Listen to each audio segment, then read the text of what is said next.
Hello, hello. Welcome in, guys. Welcome in. Sup, sup? Yeah, long time no see. First time being able to catch your stream. How are you? I'm doing good, man. Doing really good. How are you doing?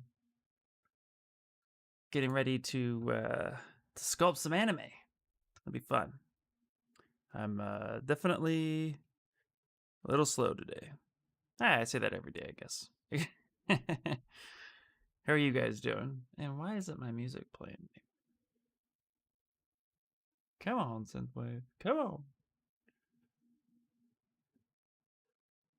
How was everybody? Hello, Carde. Hello, Ryan.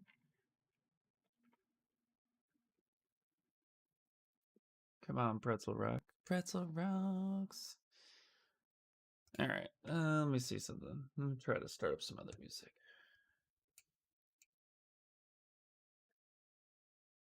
It's supposed to be. Let me check out my playlist. I remember I saved something the other day. Hello, hello. So apparently Twitch has been like dropping the ball on people lately. So hopefully we don't have any issues today because my internet's up. Everything should be pretty good. So let's hope. Let's hope it all works out. All right, here's the base mesh we started with yesterday, by the way. We built this yesterday for those of you who were not with us. But let's... You like YouTube better? Hell yeah. Yeah, I like YouTube better as well, but it's not popular for streaming, which I feel like YouTube could easily like step up their game with like a few small changes to their algorithm, and it would throw Twitch for a loop, in my opinion. Because I remember when YouTube was like really up and coming, and they just started live streaming, and it was like there's so much more you could offer. But apparently, that is not the case.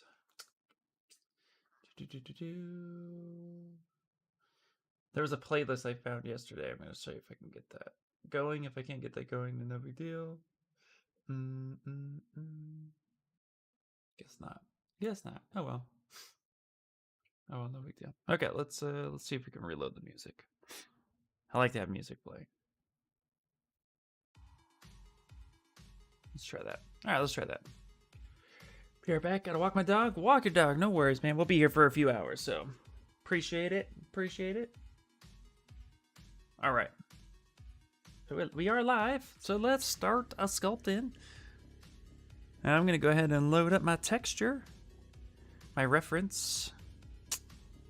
So Runa Yomozuki is who we are sculpting today. I didn't know this, but Runa, I guess, translate to Luna, which is pretty cool. Legend of Dice just host my stream? Legend! Thank you so much, Dice. Appreciate it. No, but if I miss something, I can scrub back, throw it on 2 times the speed, and catch back up. Exactly. Without disrupting the stream to ask what I missed. Exactly. Dice, man, how you doing, brother? Welcome in, welcome in. Yeah, YouTube definitely could be a better streaming platform if they wanted to be. That to me is the irony, you know. They could definitely do it. Okay, so Runa Yomozuki. Make sure I spell it right. I will call this the block out.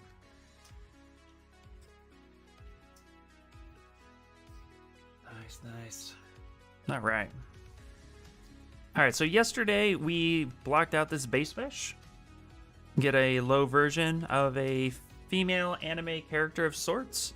And today, like I said, we're going to be sculpting this character right here. And I'm going to have this up in the corner so that way people could see what I'm working on. Let's actually put it right above my head. Kind of out the way a little bit. Google could do better if they wanted to. Well, Google owns YouTube. So yeah, you're right, they could. What is up, Inspire? What is up? So I totally agree with you. All right, so let's see here. Perfect. We don't have any high subdivision levels. So like I said, this is the base mesh. I'm going to be dropping this for free in the Discord probably later today.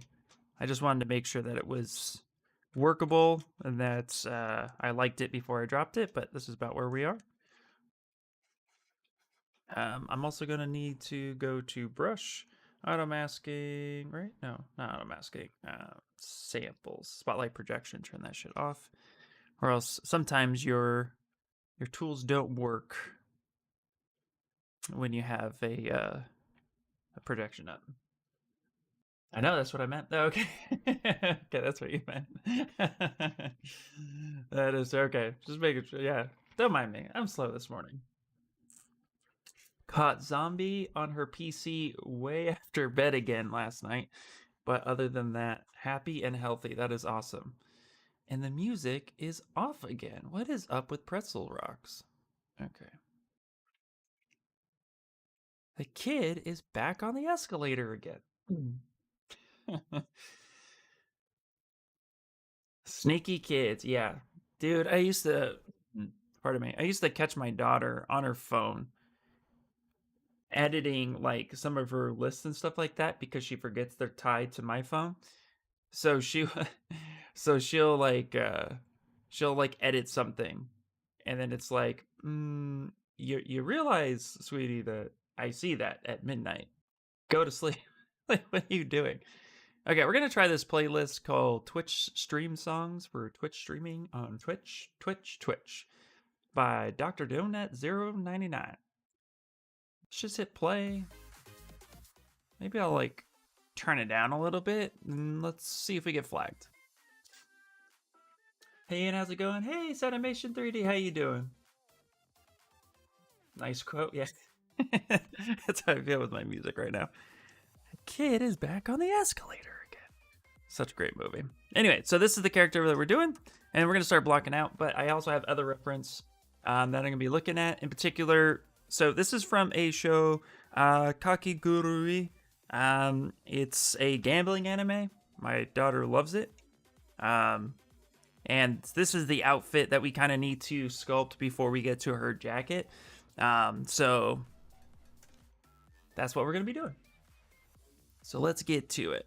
Luckily, there's some fun little changes and stuff to this one. So, all right, I'm going to go ahead and actually duplicate this. I'm going to hit solo. And I think I can already kind of like cheat a few things here.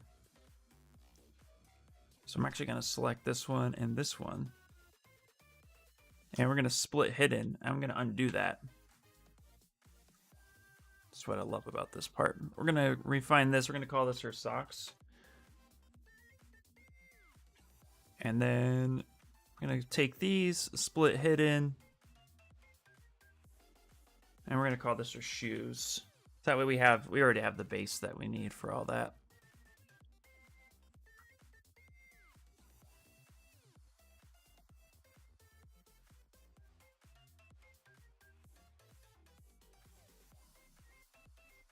Let's see here.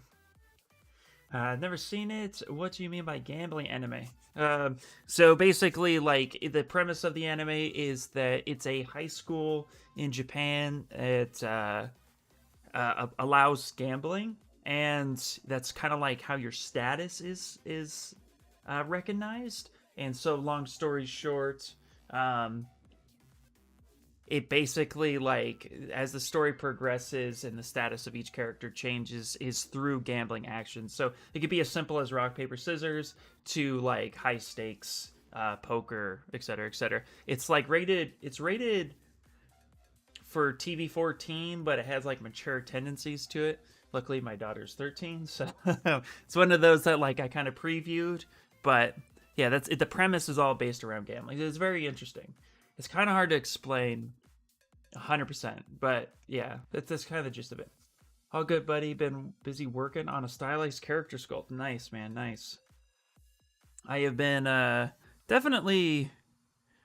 I just had like the last 5 days of commission, and I'm kind of tired. So it's like 2 commissions. One of them yesterday was pretty cool. Was able to get it done quickly.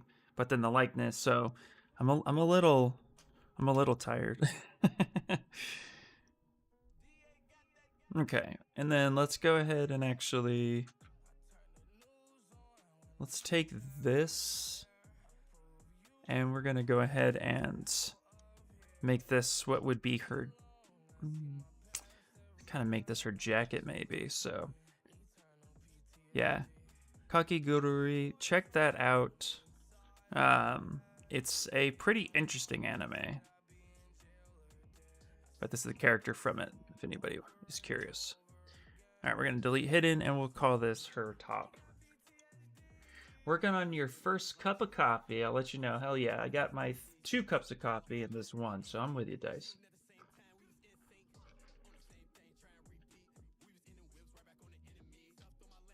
Okay, so we got the top. Don't know why I said tops. Got top, socks. Got her main body, so let's just go ahead and call that body. Also, Ryan, you'll be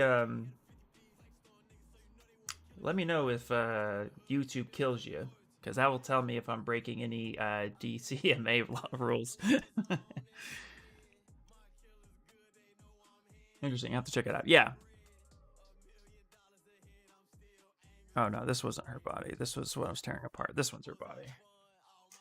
Okay, this one I'm kind of tearing apart. So socks, top.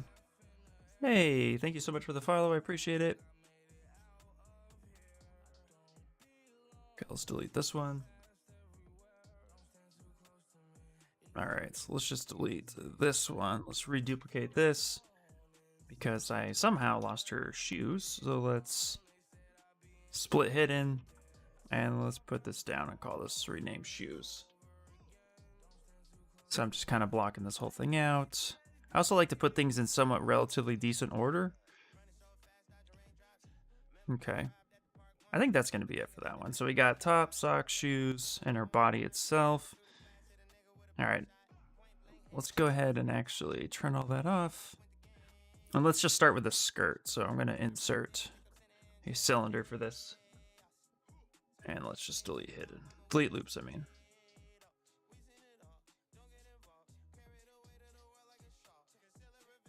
There we go.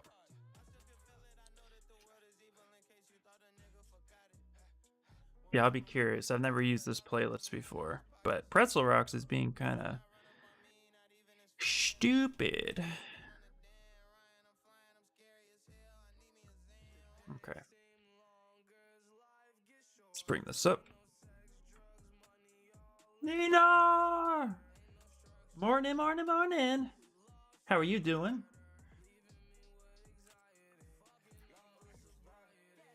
Is it Godzilla Day? No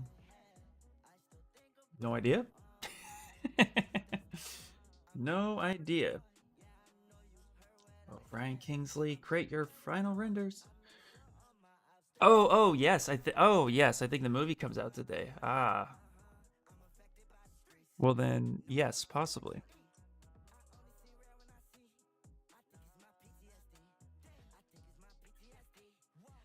And that would be pretty exciting, actually. Okay. I think what I'm going to do, I've only created a skirt a couple times, so I'm actually going to group by normals, and I think what I'm going to do is actually isolate just this section right here. Delete hidden. Let's turn double on. Yeah, I think the last time I created a skirt was when I sculpted Wonder Woman. That was like a year and a half ago. That's like forever ago. Okay, what I think I'm gonna do is, let's see here. How many points are here? 1, 2, 3, 4, 5, 6, 7, 8. Sorry, 1, 2, 6, 7, 8, 9. So 18. So 36. Okay. So let's turn on activation. Let's turn on, I think it's Y radio. It is, yeah. Okay, let's send this part home.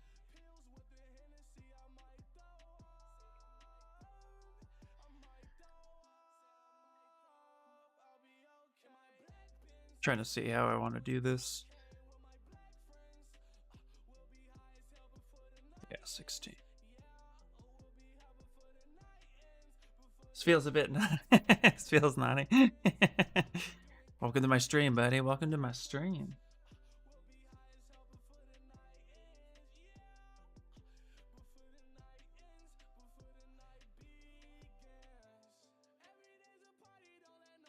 Let's solo this out.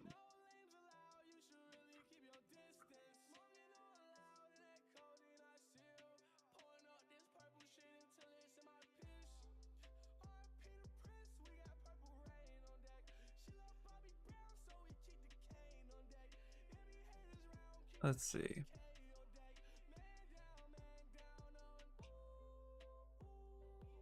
Yeah, okay, that's the right direction.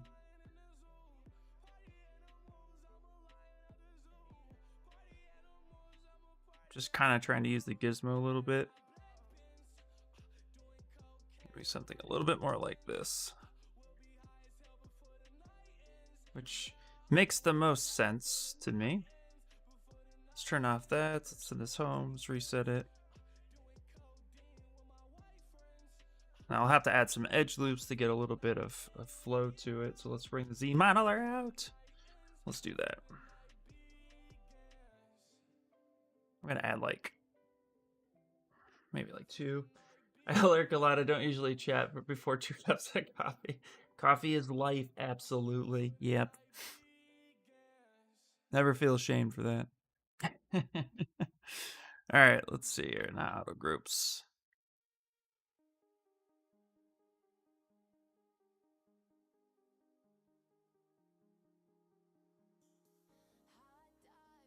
Okay.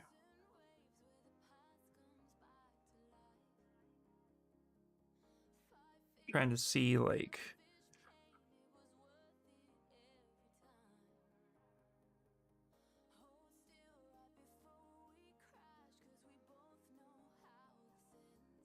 I watched SK do this once. He made it look easy, but it isn't. Yeah. I would imagine after the first couple, it's going to be a lot easier.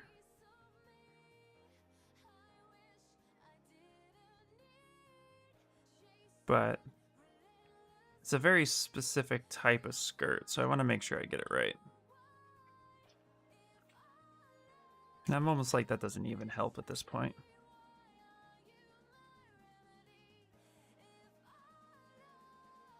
Okay, what I think I should do, let's prep everything first. Back that up just a little bit. There we go.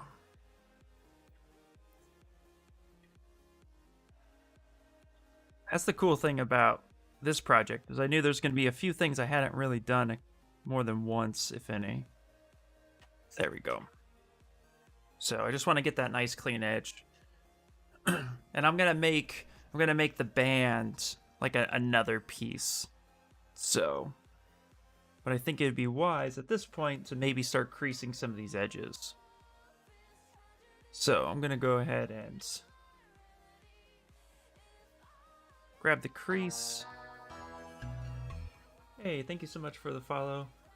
Bulwark Jim, I appreciate it. And my video froze. I didn't realize you got this far. Oh, wow. Hello, IR. Good morning. Due to the unfortunate situation with your internet on Sunday, I will be going oversizing. Will you be going oversizing in King again this coming Sunday? Absolutely, comics, 100%, without a doubt. I promise. Before we do anything else, that is exactly what we'll be doing. In fact, I'm pretty much creating a course in my head of how I'm going to go ahead and just start going over how I do keying, and then I'll key the model that we started. So I was trying to show it with the model that I was doing, but I was also realizing too, in the midst of the frustration of my internet being completely stupid, that I was going over some pretty complex things pretty quickly, and I felt like I was also losing people. So what I'm going to do is kind of go over how I would create a key, maybe spend the first hour just talking about keying and how you can approach it differently. Maybe how to create a few custom keys, and then I'll start keying the model so that way people have a sense of what I'm doing.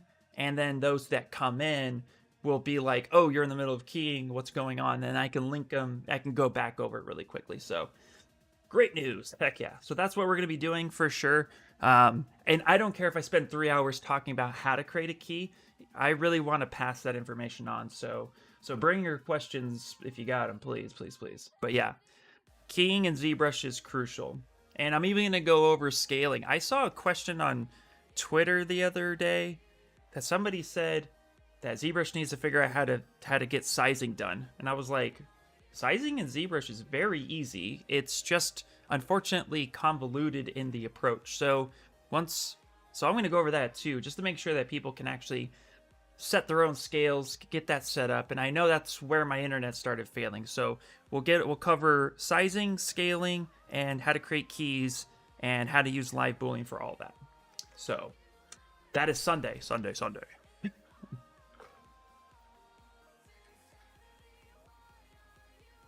You find scale broken? See, the thing with scale with ZBrush is I won't quite say that. Scaling in ZBrush is finicky because of how you have to approach it. But with scaling in ZBrush, the problem that people don't realize is that the Scale Master, everything is set off of 1 millimeter. The whole scene is 1 millimeter. And there's an export feature down here that has that set at 1 scale per 1 millimeter. That's it. It's really interesting that is where they chose to go with it, because that's not how everybody else deals with it.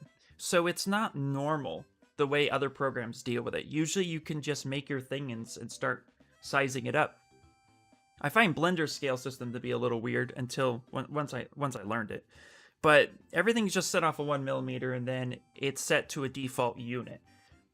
But you can change that right out the gate by just creating a cube, setting that to whatever scale you want, and you're locked in. But I do find that it's almost beneficial in ZBrush to set scale once you've sculpted your thing. Don't worry about setting scale unless you absolutely have to adhere to a certain size. So it is not normal the way most people do it, but when explained right, I think people will get it a little bit more.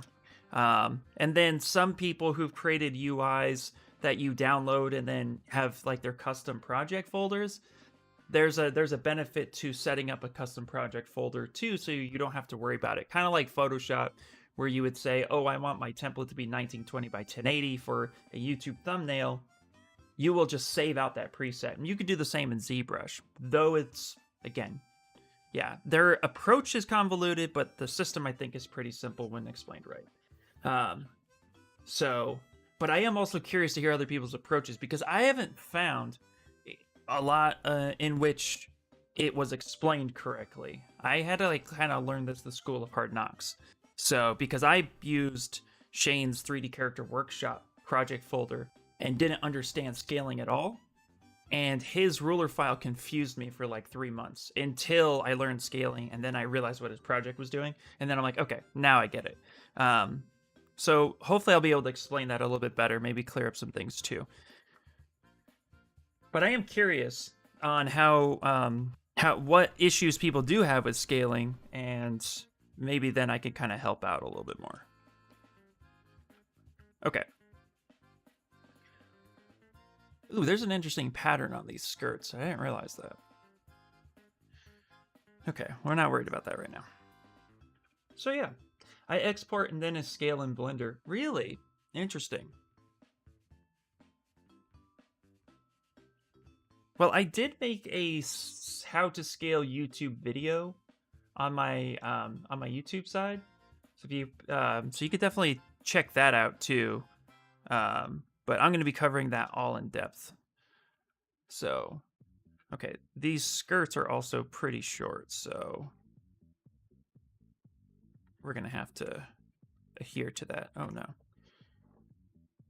He says, how did Shane's ruler file mess you up? What messed me up was the confusion going back and forth into Blender, because I would go into Blender to render back then. And so what I found to be convoluted by his folder, was I just didn't understand why my model would come in microscopic in Blender, but why it would be perfect when I would export.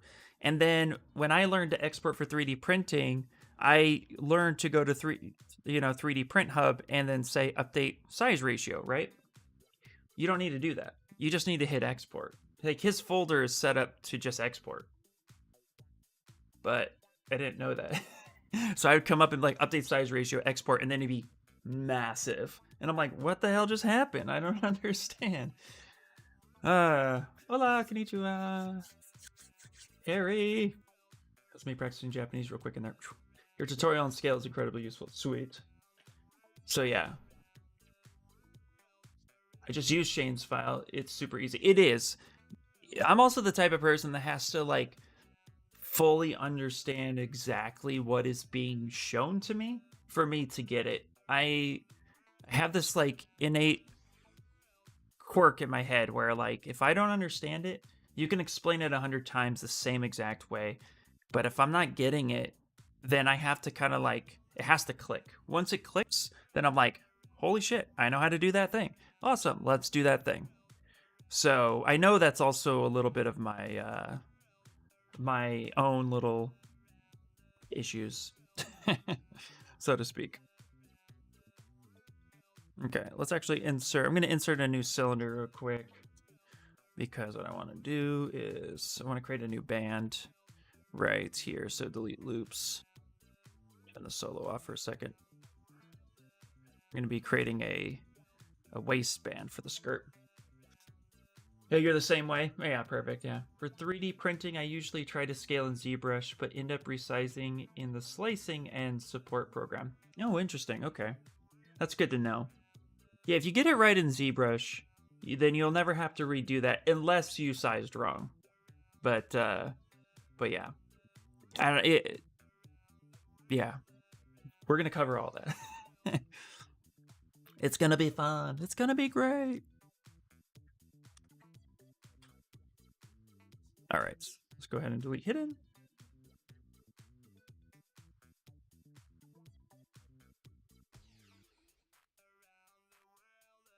But yeah, if you guys haven't seen that video, here real quick, I'm gonna specifically call it out because I spent a little bit of time on it to try to get it, and that will kind of prep you a little bit on what will be coming on Sunday.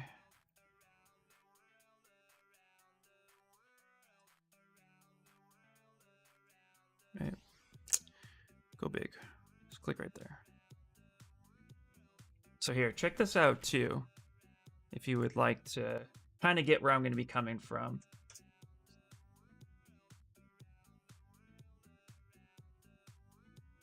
So yeah, if you guys find that useful. All right, let's do that. But trust me, I know when it's one of those things that like it confused me, so I had to like figure it out. I think Joseph Dress did a video that actually like helped out too. I just don't remember where I saw that.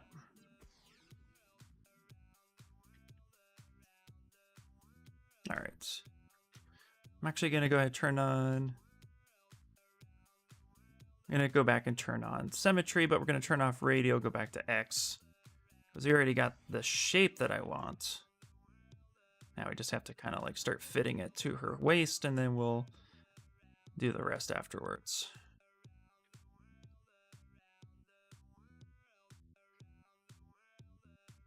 So has anybody else been experiencing stream issues though as a whole on Twitch?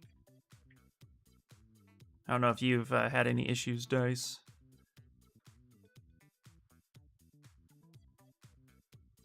I think it ended up resizing maybe because of the issue you mentioned with Shane's ruler. Yeah, it turns out to be huge when I export it. Yeah.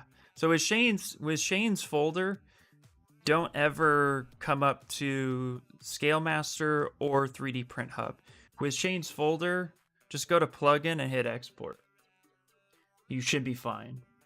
That's all I've had to do the last few times.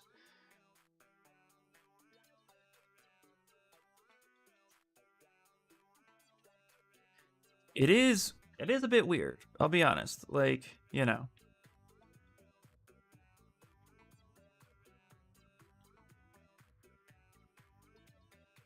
Come on. Okay. You're being weird, ZBrush. Grab that edge, insert. There we go.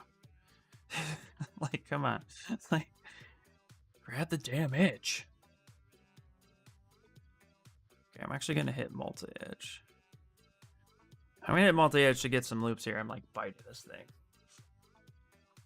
No, you have to select the ruler and update the scale and select the one that says 200 millimeter. Then you have to ruler select and export every time. Really?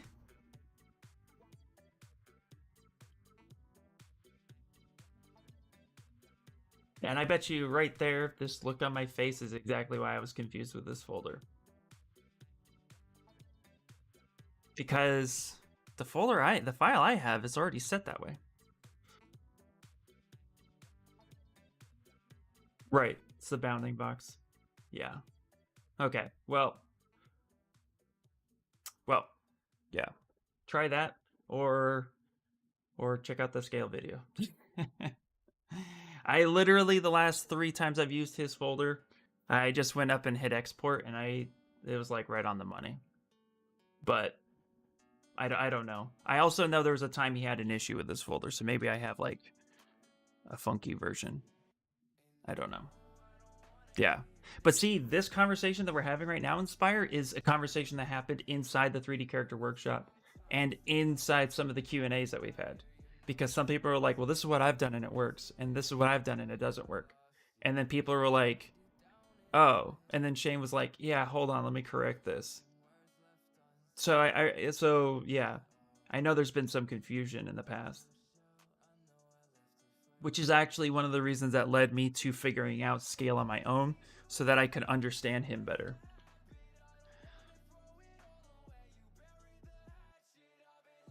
It's really fascinating, actually, that this conversation is a like, it's fascinating to me that scaling in ZBrush is such a convoluted thing. Does that make sense?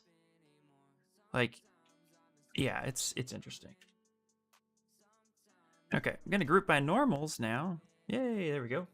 And I'm gonna go ahead and I'm gonna crease polygroups. And I'm gonna go to geometry. We're gonna go to crease though, because check this out. Crease, and we're actually going to set crease level to like subdivision 2.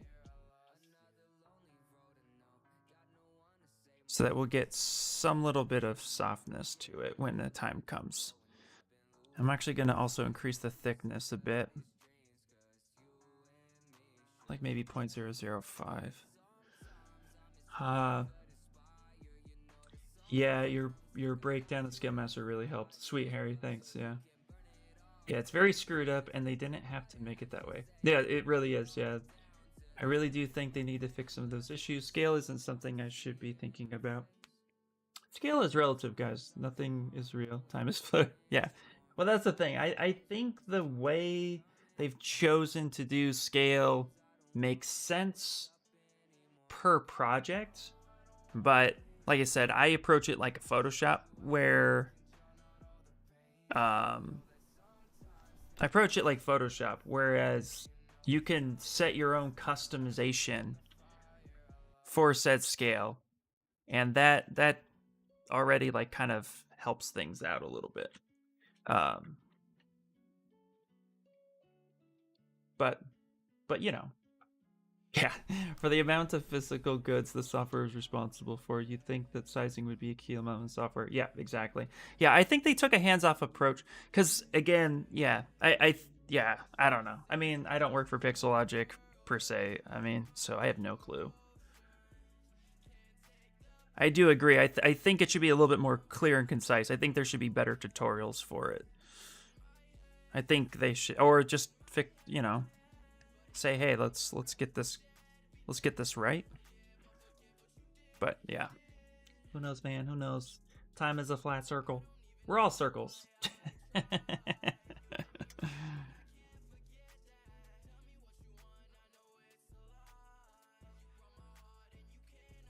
Okay.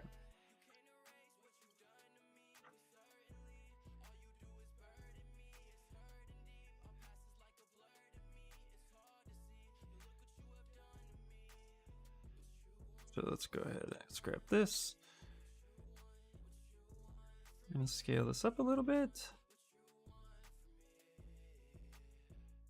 There we go.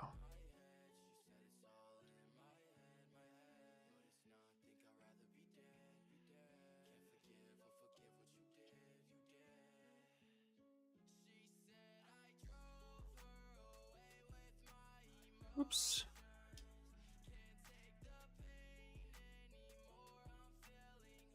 Hey, that's not too bad. That's not too bad of a skirt.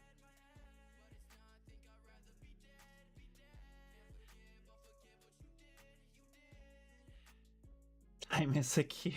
No, Slowby! What do you say? Can't be different, damn it.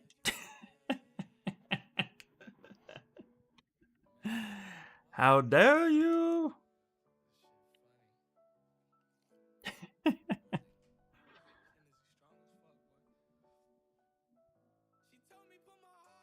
Okay.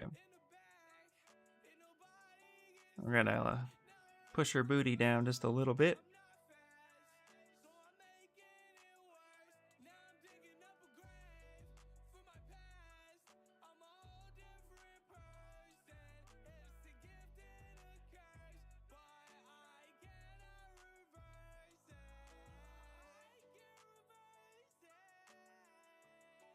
Cool. Gonna go ahead and close holes on this. This way I can actually have a little bit more leeway.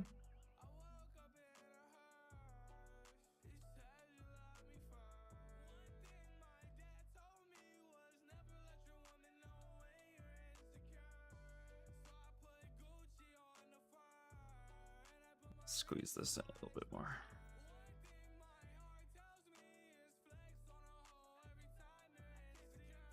Okay. And I'm going to turn around and actually duplicate the body once more. I'm just going to select this guy. And we're going to create some underwear. This guy's very sad and I don't want to listen to it. I don't know if you guys can hear it. I might have it kind of low. Delete it. Okay, let's put this under the skirt.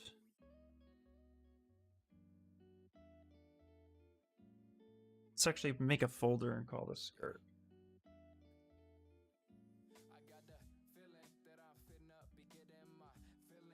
Let's call this the band. And let's call this the skirt. And then we'll call this the pants. There we go.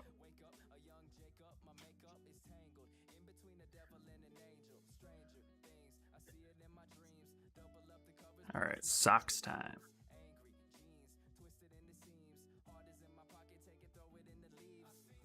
So I'm going to go ahead and we're going to kick her socks, take them off like right there. Auto groups. Let's go ahead and delete hidden. Mirror welded. Okay. So that out. Let's actually close holes. I find the close holes function to be really, really good.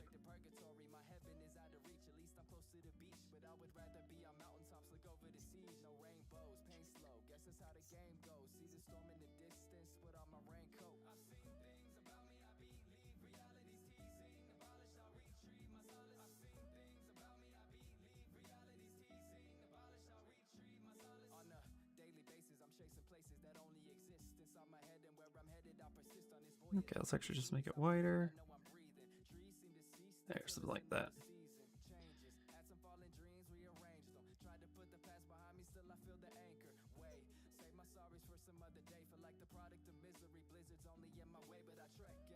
Did you ever finish your tank cat sculpture? I did, yeah. Little did I know that that was actually an NFT. Like, I had an idea that it was... they called it like, do you know the crypto kitties? But I didn't know what NFT was at the time. But I did actually. I even printed it out. Let's see if you guys can see it.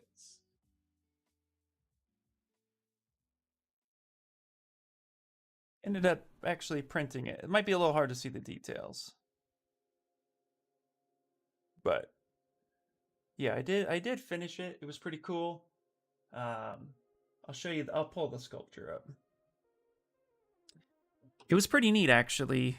The project, like the guy had said it was for like a crypto kitty, but I thought that was like something else. And then when I learned that it was like an NFT bit, I thought it was. I was actually like intrigued. So I get to legitimately say I've sculpted for an NFT, although I know it didn't sell. Enhance. Yeah, let me pull up the sculpture. Let's see here. No, that's my more recent ones. Oh, you know what? I think I have it here. When did I do that in 2021? Oh man, or did I do that in 2020?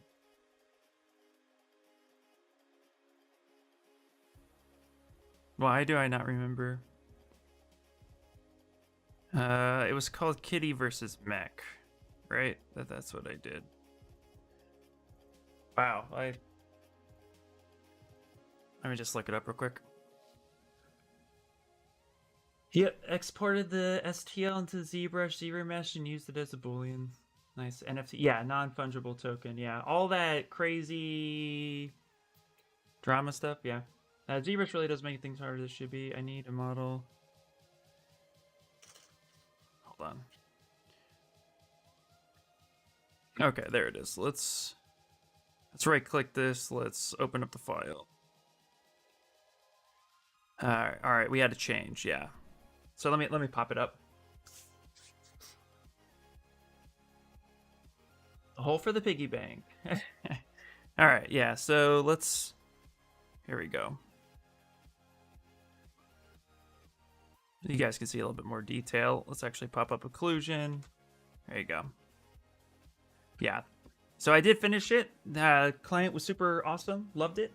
It was but it didn't sell the way he wanted it to, which is totally fine. But what I really like about this is it actually really got me more interested in hard surface. So, yeah. But I mean, long story short, Mike, for NFT is a trigger word in the art community. But long story short, in its base form, all it really is it's a way to track your artwork in the simplest form of explanation.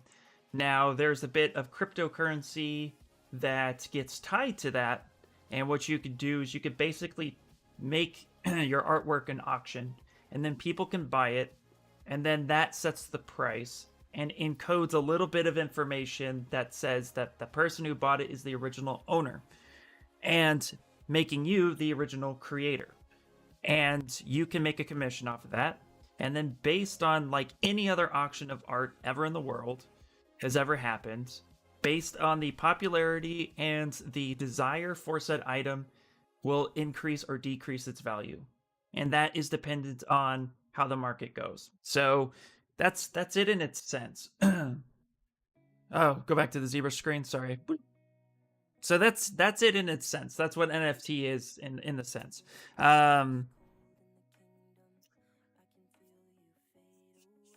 Yeah, it gets more convoluted and it gets a lot more in depth. That there are smarter people in the world who can explain it better than me. Pardon me, but that's it in its whole. And then where the controversy comes in is because of the discoverization. People have always kind of known, but discovering what environmental cost expenses there are, meaning how long it takes to render something, how long it takes to process the information, the amount of damage that it's the technology used to the environment is a big one for a lot of people. Also, too, it's clearly a popularity contest for a lot of people. Talking about NFTs, you're back. What's up? So yeah, where sorry, here, let's just put this up in the corner. For me, I haven't spoken openly about my true thoughts on NFT. I've been kind of doing a lot of research, but this was the first thing I sculpted that eventually got to NFT. Thank you. So for me, my full thoughts on NFT are as simple as this. I think the idea is great. NFT was developed in 2017. I like the idea and the fundamentals of what it could be. My biggest problem with NFT isn't the environmental issues, because when you start breaking down the environmental issues, everything we do as artists, what I'm doing right now, is bad for the environment. The amount of time my computer is on rendering, processing, crunching data, my computer is on like all the time. Multiply that, like the research done shows that NFT, while it's not benefiting the environment, is not a direct cause. So we do need to start taking the environmental issue seriously, and we need to kind of set that off on the side and start tackling that properly. I think NFT has become the shield in which people want to argue about it, but it's not the solution and it's not the direct cause. And I think we need to kind of get onto that train, that that's not the direct cause. The other part of the controversy with NFT is that people are stealing art and people aren't being able to be held accountable for stealing art. I think if you're to develop NFT, you need to, as an artist, take the stand of not sharing the project until it's ready to be sold. We need to kind of go back a little bit in time and say that everything that we're doing with the art is for you until you want to publish it and share it. I think that is going to help keep the theft down, but you're never going to get rid of theft. Theft is just theft. So I'm not 100% for it, but I'm not 100% against it. I'm kind of in the middle right now. I think it needs to stop being a trend right now in the art community and start being something that could be beneficial to an artist.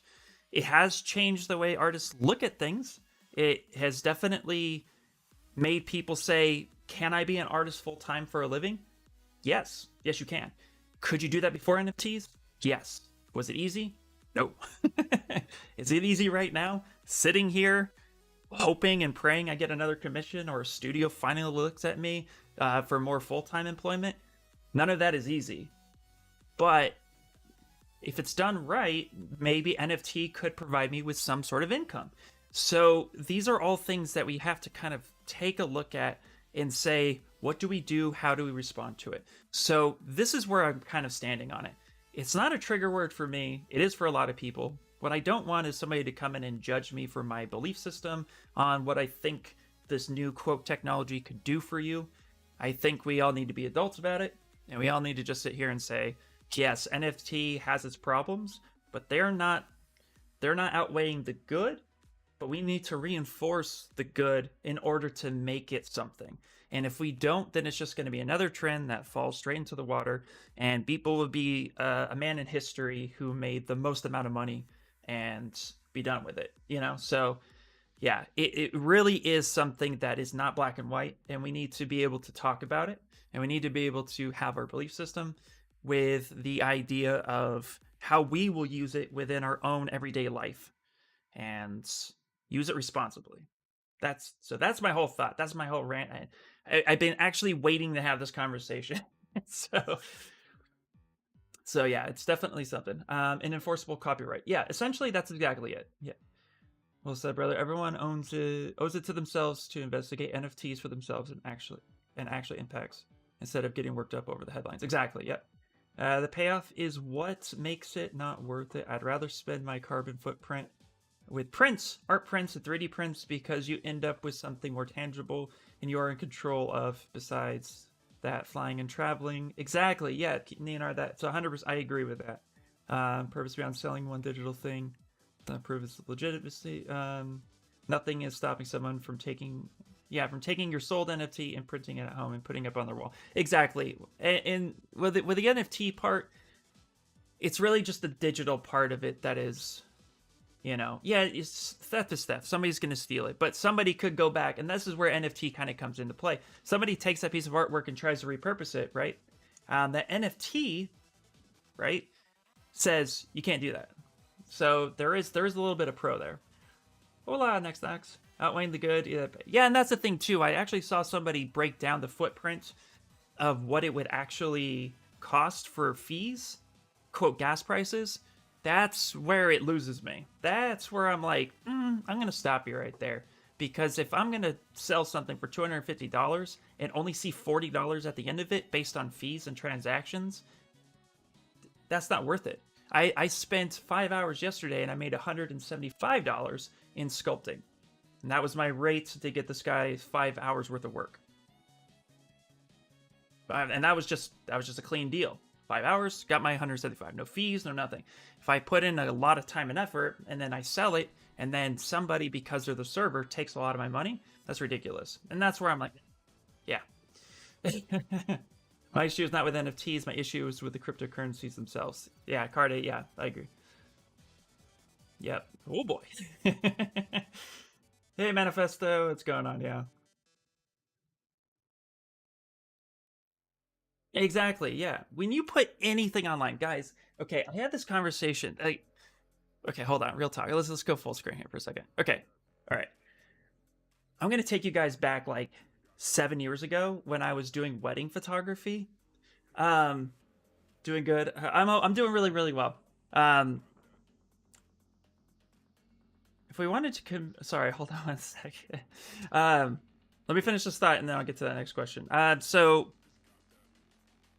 back when I was doing wedding photography, as a photographer, somebody told me this: do not post your work online unless you're ready for your work to be stolen. That is exactly what I do as an artist. I put it online and I am prepared for somebody to steal it. I am prepared for somebody to take it. That's why most of my stuff in the beginning was basically gifted to everybody who came in here and like helped out. And I think as artists, we need to start doing that more. I think as artists, we need to sit there and say, hey, my work could be stolen. So when I put it online, that's a possibility. We need to accept that, but that doesn't mean we need to stand for it. You know what I mean? When we sell something like on Patreon or we sell something directly, we just have to keep this in the back of our mind that this is a possibility and we can't lose sleep over it. But we need to set our value where we believe our value to be. As a wedding photographer, my value was $1,000 per wedding minimum.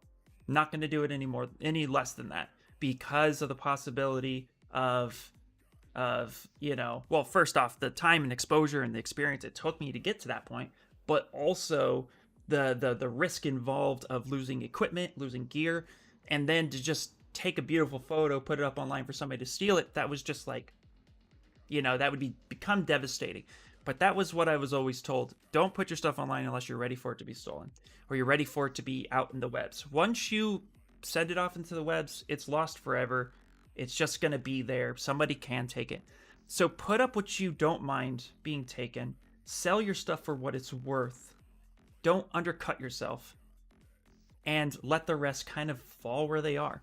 NFT will hopefully make it better for people to be able to post things a little bit more securely online without the idea of theft. But until it's fully fleshed out, we're going to have to wait for that experience. So as long as we're willing to do the little things like take our resolution and drop it down, to like a 50% image, make sure that it's not fully high res. We only put our best stuff up in our portfolio, and even then people can steal it. So, you just got to like you could do the part to make sure that when people do take it, it decreases quality.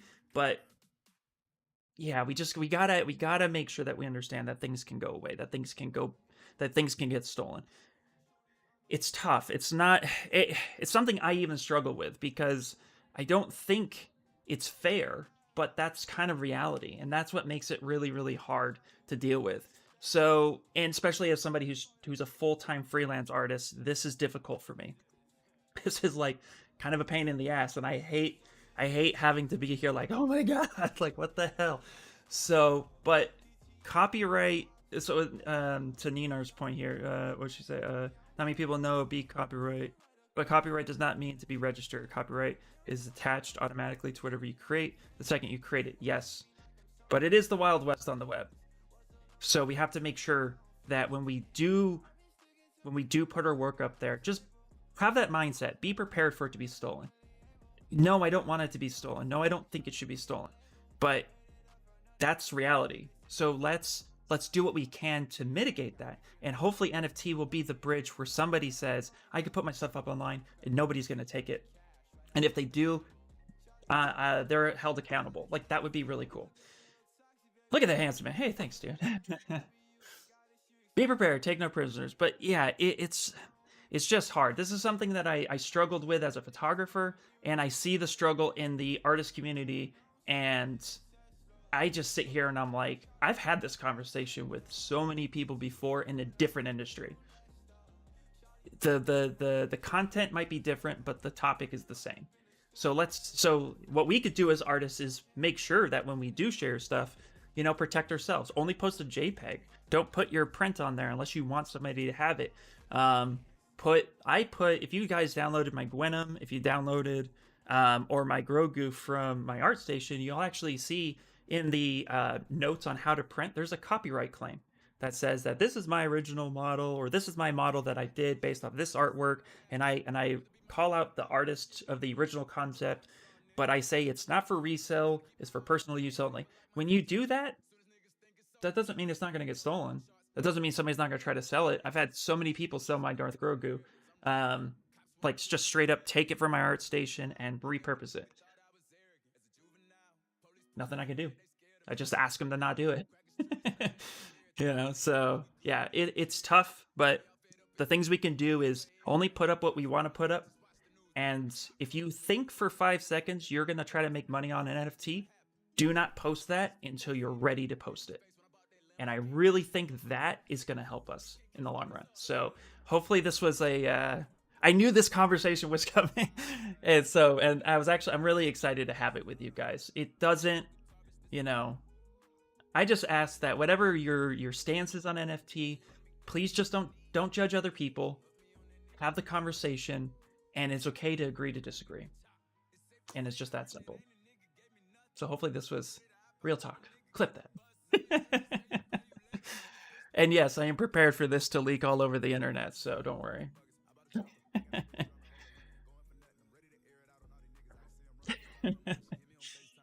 Watermark images too! Put a lower quality. Yeah, do everything you can. Absolutely.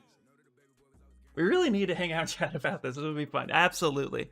I'm okay. You know what, guys? And I brought it up before. Actually talked to Ryan once slightly about it, but I would actually be down for like a Discord hangout, like on the weekend for an hour or two, and have people come in and chat about it. I think it'd be great. Exactly. Be good to one another. Everyone's just figuring out. Mike Heesies, you asked a question like 50 comments ago, but sorry, I was preaching. Yes, had a commission question. So what I would say, Mike Heesies, okay, so I'm gonna make this statement on what my rate is right now that I'm okay to announce publicly, but I'm going to preface that I do thingy changy with a raid. Hello Raiders. This is just a base price. I'm always able to have a conversation. My going rate is $60 an hour, up to $250 a day, depending on the project. That's my rate for sculpting. But I'm always willing to have a conversation. If we're talking studio prices, then studio prices are a little bit different because that's a little bit more guaranteed. Cool beans, thanks. Yeah, no problem, dude. No problem. Thank you, raid. Thank you so much for the raid. Oh my gosh. Thank you, guys. Hello, raiders. Welcome in, everybody. Welcome in. We are sculpting a really awesome, fun character from a TV anime called Kakegurui. I believe I'm saying that right. My Japanese is not great at the moment, but it's getting better. Thank you so much for the follow, guys. I really appreciate it. And the character is Runa. She's an awesome, fun little character.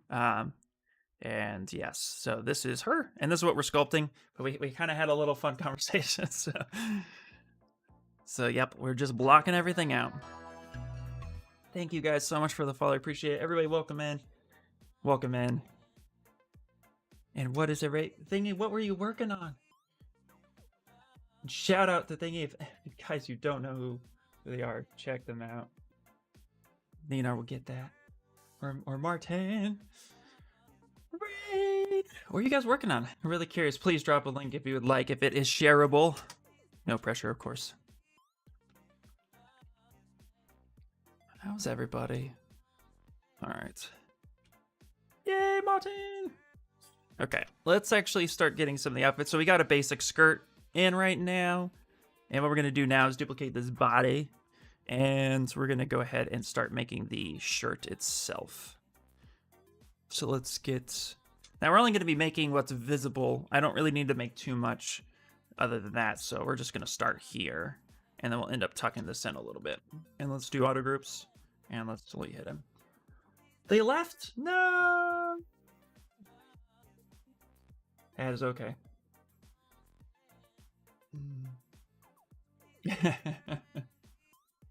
You never misspell anything.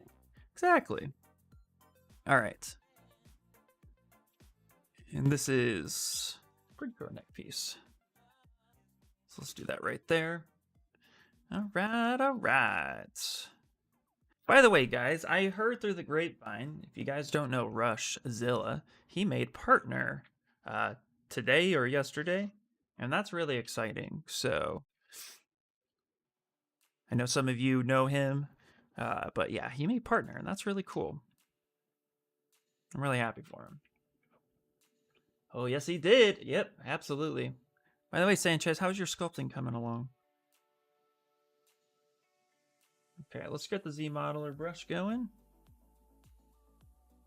We're actually going to get this point, and we're going to do, was it stitch or bridge? No, I think we're going to do bridge. We're going to go face, do nothing, go to this edge, and do nothing.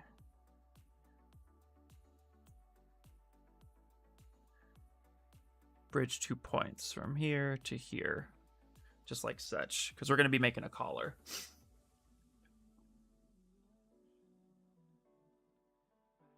And now we're going to hover over the face here, touch this guy right there, and go to delete. We're just going to delete that so we can end up making a collar. Partner at Twitch. Yeah, he made Twitch Partner. Yeah, it's good. I have a good grasp of how things work. Started doing the hair, and I wanted to start posing it soon. Nice, man, nice. That's exciting. Okay. I'm going to go to the edge and hit extrude on the edge. We're going to bring this up a little bit. Come here and hit delete. Bloop.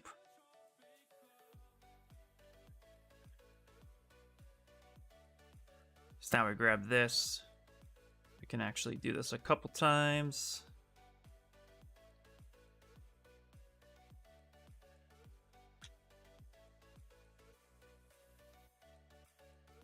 There we go.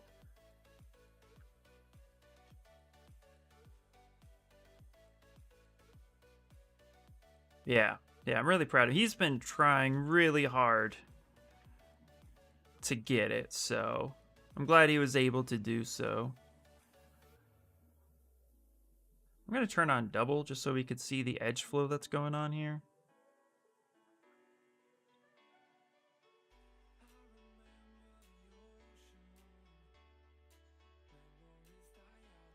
Let's actually take this edge. We're going to go ahead and I think I could just slide this edge.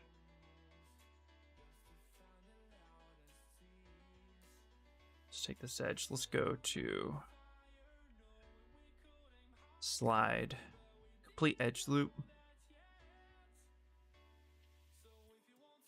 Maybe not slide. Maybe I need to move it.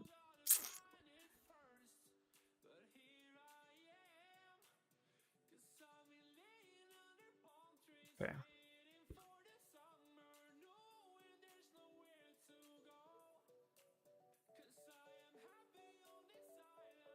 There we go. Let's actually put this in the middle. Let's actually bring that down. There we go. Okay. Just trying to like put this bring this down in a way that makes sense. And I'm guess I'm officially one of the crew. Yeah, you are. Yeah, absolutely. You're an OG Rush dude. Okay, now we're gonna go to face. Let's do nothing on the face. Anytime you do some sort of retopology or some sort of like, extrusion on an edge, I like to make sure that the points and faces do nothing. So then I can just hit extrude and then finds it to be a little bit easier.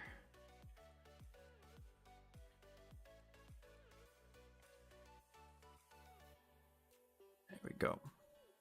So now we have a collar, something like that, and we can actually work with.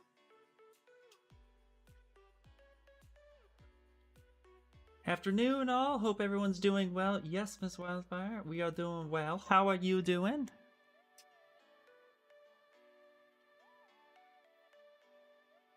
There we go. Let's go to move.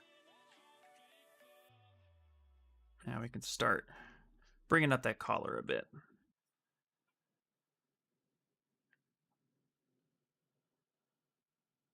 There we go. Perfect. Like I said, we're gonna make it to have some sort of like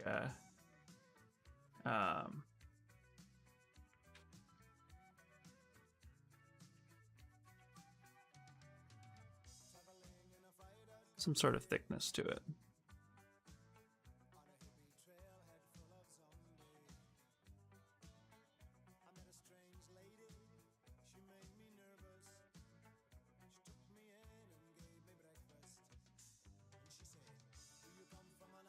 There we go. J Crew, what's happening? Doing well and enjoying your progress. Thank you. Oh, did you put your song? Yeah, I'm actually. This is a Twitch thing, and yet I don't know. I might get the DMC flagged on this one. I don't know. Pretzel Rocks is being stupid. I don't know how this is not copyright.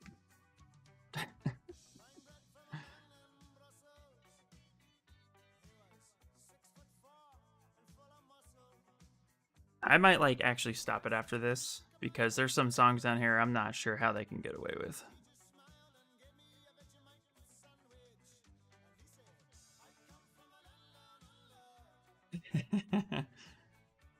Copyright doesn't exist in Australia? Are you serious? How does that make sense?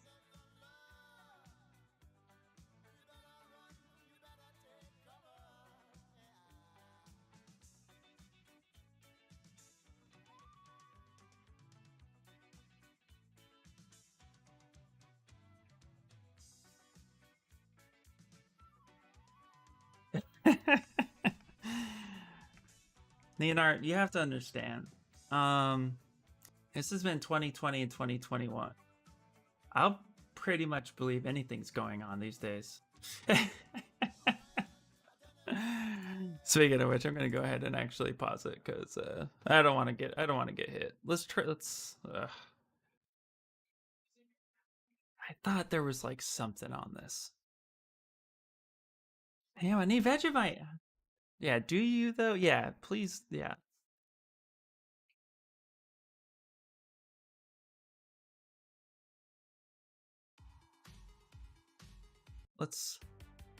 Okay. Let's try this again. As long as it's on the internet, it's true. Yeah, exactly.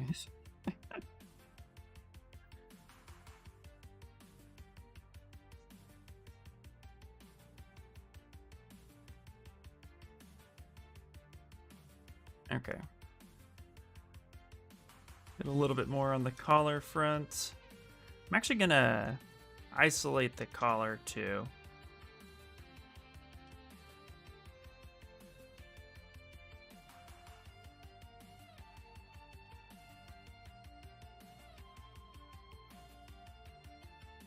So I'm going to isolate that section right there. And I'm just going to go ahead and hit auto groups so that I can actually isolate this part here.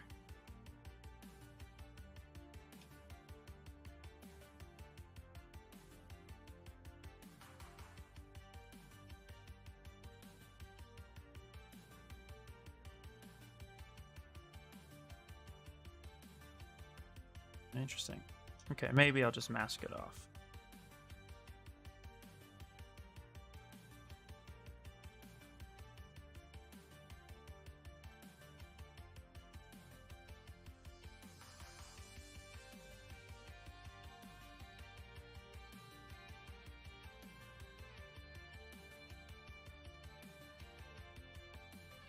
Take that. Let's make that.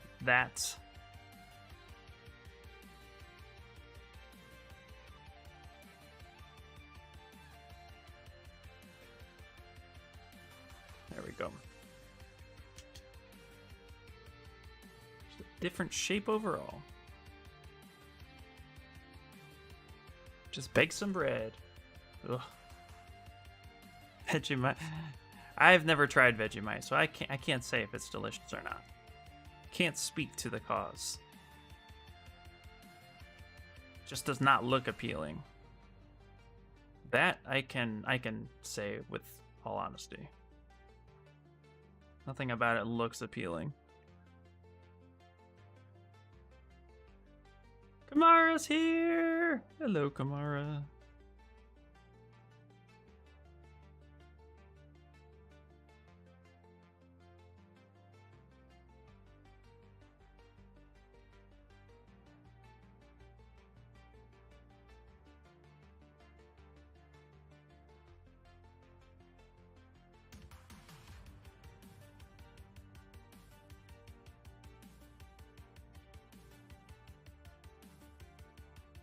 Alright, let's go ahead and save this guy out.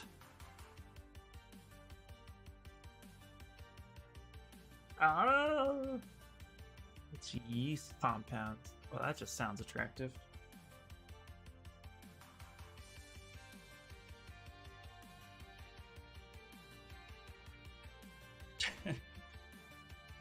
Got boxes underneath my feet that fell. Alright.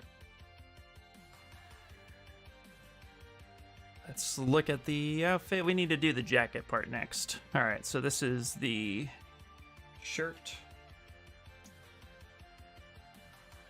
Let's do the jacket now. Yeah, it's spreadable beer. Well, there you go. When you put it that way.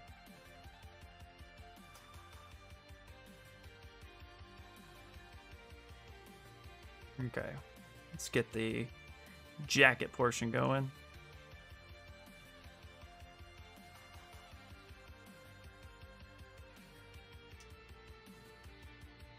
Ooh, that means it's not a 10. There we go. Okay, let's go ahead and delete hidden.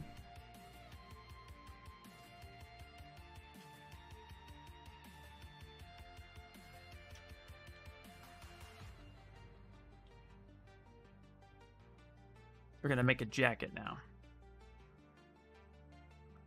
Okay, so let's go ahead and hit auto groups. Take this part out.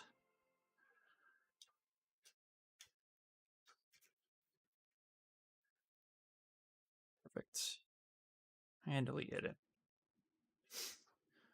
Although to be fair, love eating raw bread dough. Oh, well, there you go. Yeah, mix that with a slice of sauce for good measure. All right.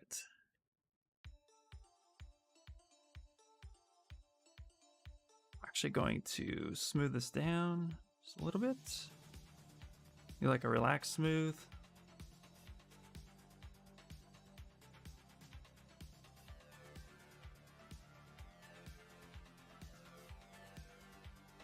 There we go. Something like that. Let's go ahead and Z-remesh it.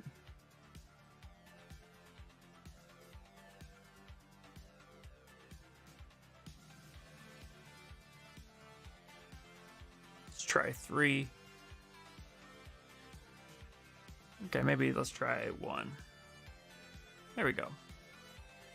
Want it as low as possible.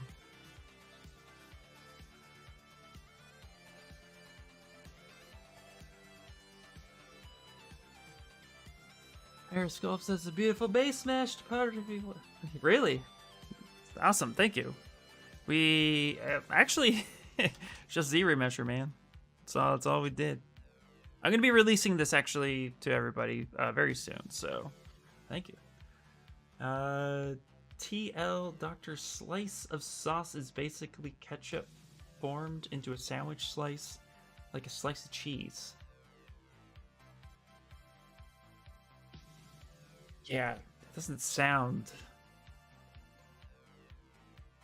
It sounds less appealing than it probably is. Slice of sauce. Let me check this out.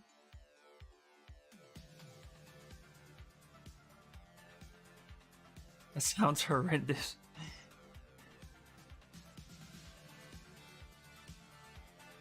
Yeah, TLDR means too long, didn't read. Okay, thank you.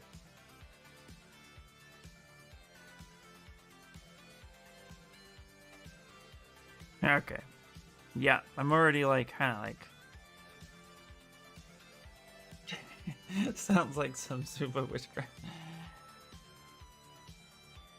Yeah, the remesh is awesome. Okay. Okay. Okay. Luckily, looks like... Okay, this doesn't look too bad. Let's see.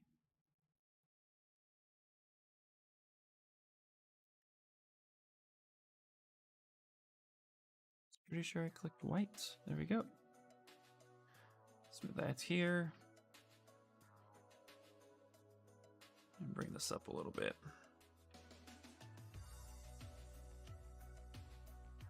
Let's bring this back.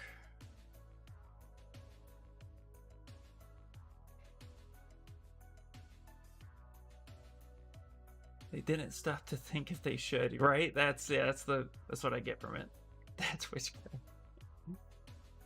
Let's see. Tony backed their Kickstarter for fun. We got to try his slice of sauce. It tasted like congealed, cheap school pizza sauce. Oh, jeez. Sounds worse. That's hilarious.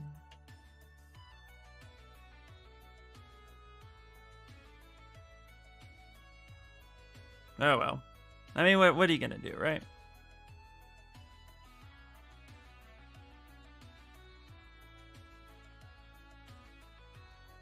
Okay. This is the decision time. I don't think this character is actually well endowed at all. Let me... Unlike some anime characters, she seems to be not... Yeah, no, she's actually... Yeah, okay.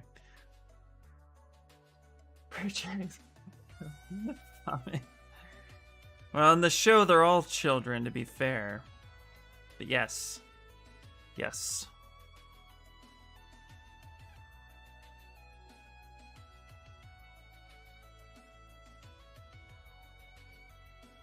So, I'm actually going to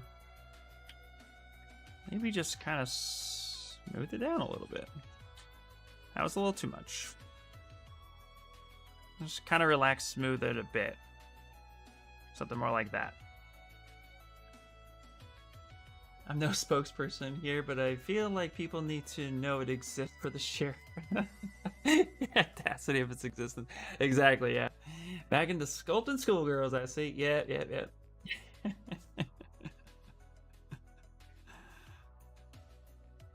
Alright, let's go to the shirt. No, the shirt. There we go. Do a light smooth. Kind of bring that in a little bit.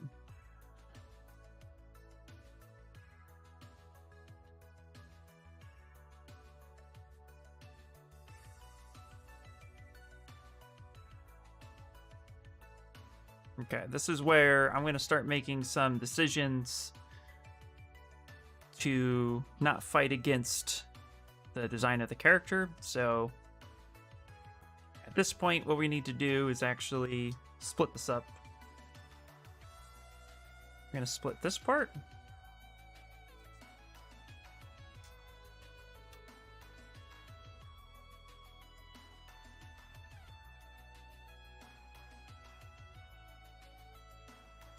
There we go. Okay. Take those parts right there. We're going to auto group this. I'm going to take this part off. Now, real quickly, just going to go right up there to, to her wrist. There we go. Perfect. And I'm going to go ahead and delete hidden. So that way I have her... I have the main body part showing, but I won't have to worry about fighting the topology on the rest of this.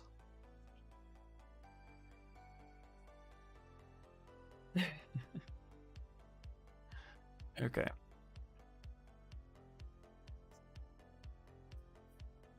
Now I can feel like I can line up the jacket the rest of the way.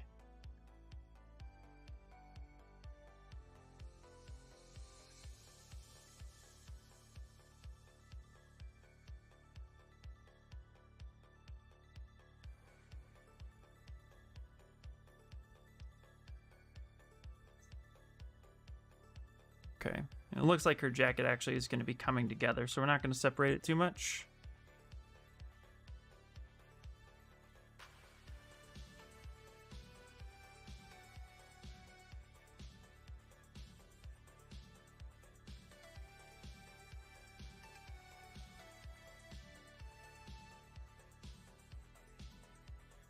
Okay. Let's actually get rid of these edge loops down here and delete hidden.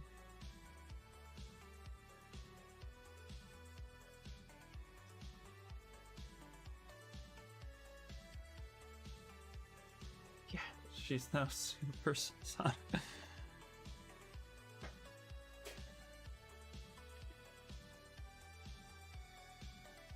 Alright, now what I like to do to kind of get jackets together, I'm going to go ahead and actually split this down the middle. I'm going to hit auto groups.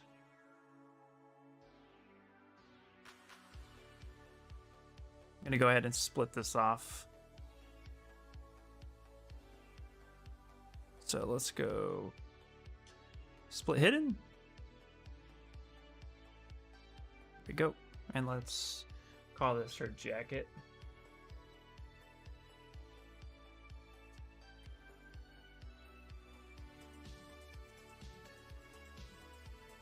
Come on. There we go.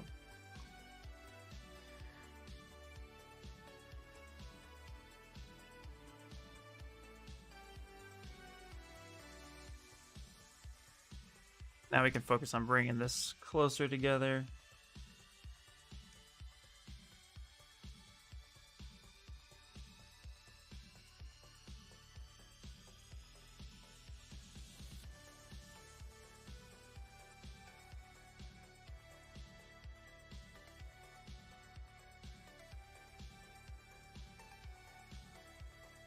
Which one's on top?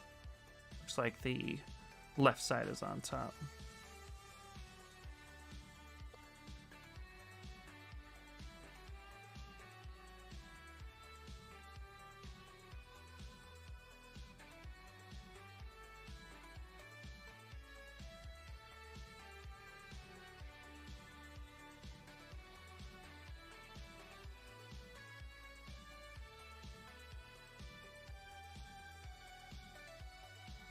All right.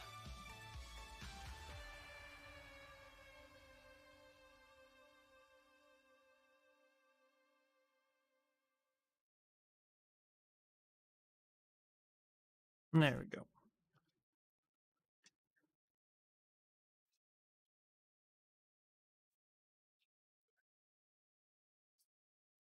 I'm going to see something too real quick. Let's hide this.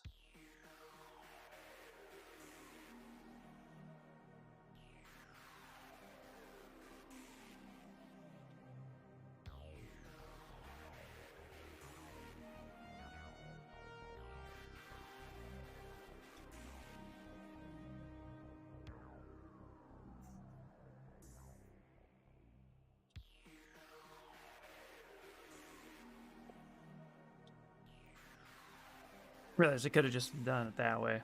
You ever realize sometimes you do things the hard way? Just literally was like, I just did that all the hard way. The old instinctual me just like kicked in and said, yeah, just do it that way. That's fine. All right, that'll get you there. Don't do that. Don't do what I just did.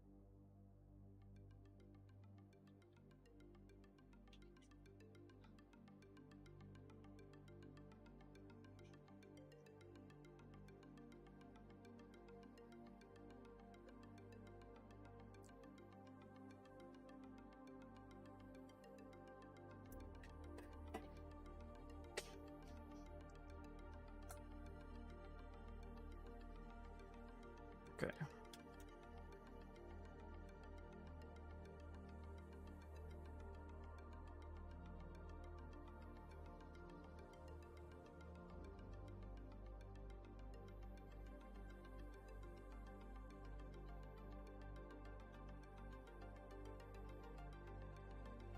Yeah, let's grab that one.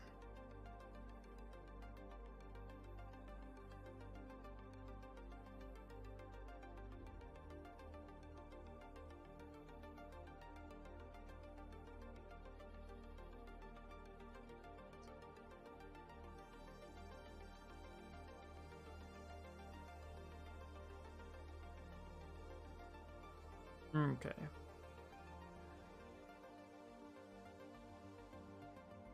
Might end up adding some color here in a second. Relax her back jacket for a second.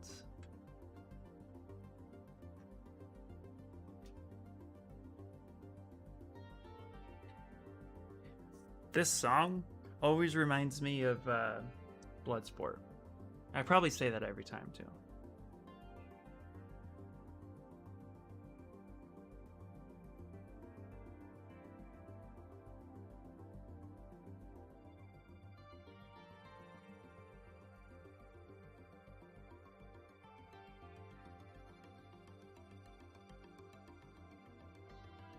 So Kamara, I don't know if you're still here, but if you are, how's that beetle coming?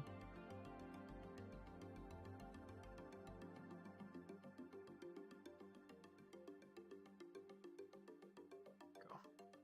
Let's get that pushed in a little bit. Beetle is slow. How slow? How slow is slow?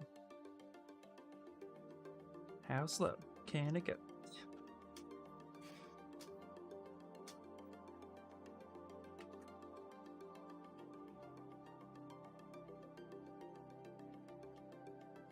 Not sure why Ritapo is taking me so long. It's not my strong suit, so I'm trying to make sure I do it right. Okay, I get you. Do you do this, like, I don't know about you, Kamar, but like the last time I retapoed, which luckily for me wasn't for work, it was for school.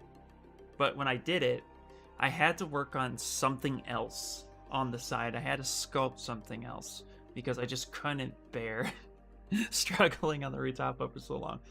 Moving right along with the anime girl, looking good. Thanks, MJ Scopes. How you doing?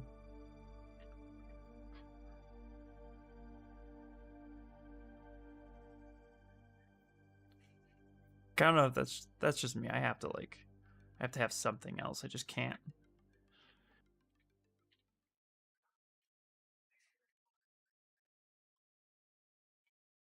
All right.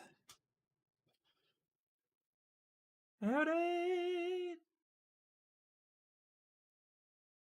Yeah, let's see. Gotta run. I'll try and get back on before you wrap up. Sounds good, Ryan. Take it easy, dude. Yeah, I have my T keys and my mentorship homework too. Oh, that's good.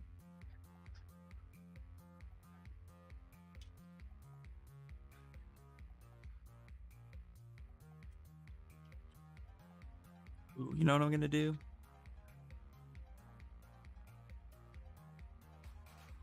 We're gonna crease this edge right here. Hover over the edge. Let's go crease. I know it's there. There it is. Loop. There we go. Yeah, that's better. Yeah, it's a bit sharp, so I want to make sure that it stays that way. Get that nice crisp edge. Crispy.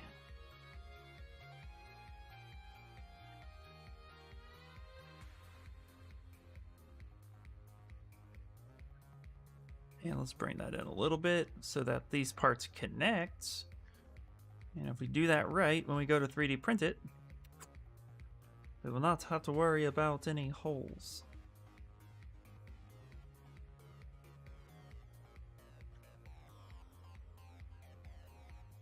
All right.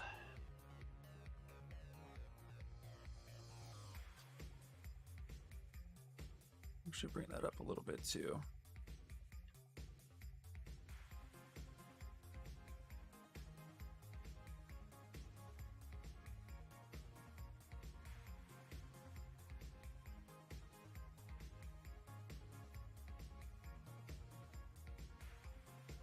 There we go.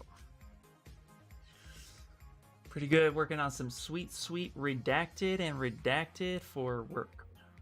Redacted. Yep.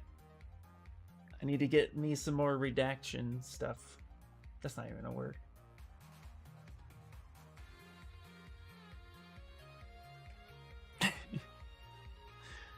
All right. Okay, I think we got the base foundation for that. So I'm going to move on to getting her jacket prepped. And then we're going to end up doing the shoes. I think for the jacket, we can do something similar. I mean, like her hoodie jacket. That's what we're going on now. We have like the main schoolgirl jacket. So we're going to call this the school jacket. I'm actually going to go ahead and just duplicate that. Do I want to duplicate that? Sure. Sure.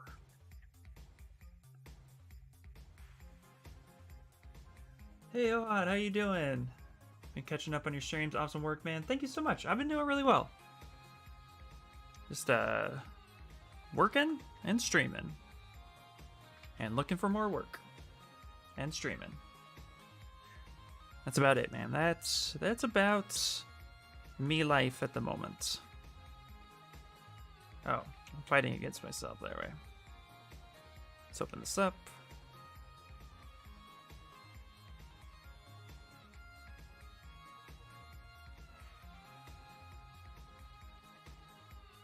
Oh, cool. And they redact is my favorite IP.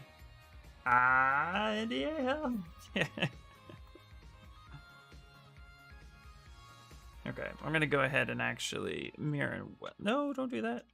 Why did you do that? Make no sense to me.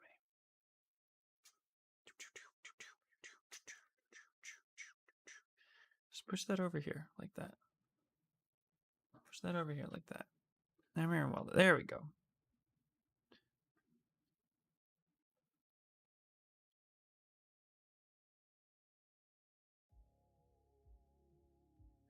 There we go.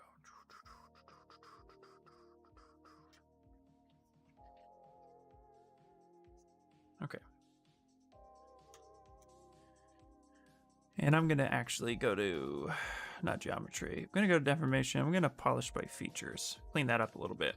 If you ever get some really wonky edges like this and you want to get nice sharp edges, once you make sure you have all the topology that you need, even straightening that part out instead of just trying to manipulate it, just go polish by features under deformation, slide it, and it'll kind of even everything out.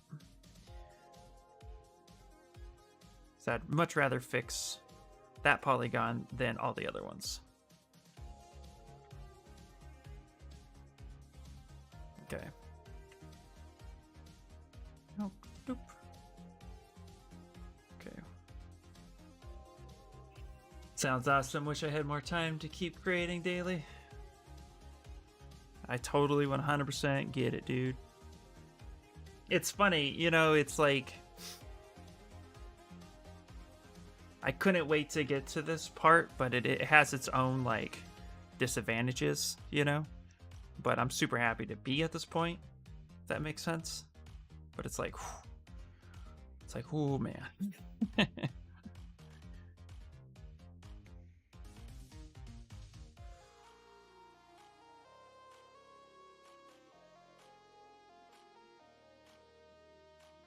It's hidden.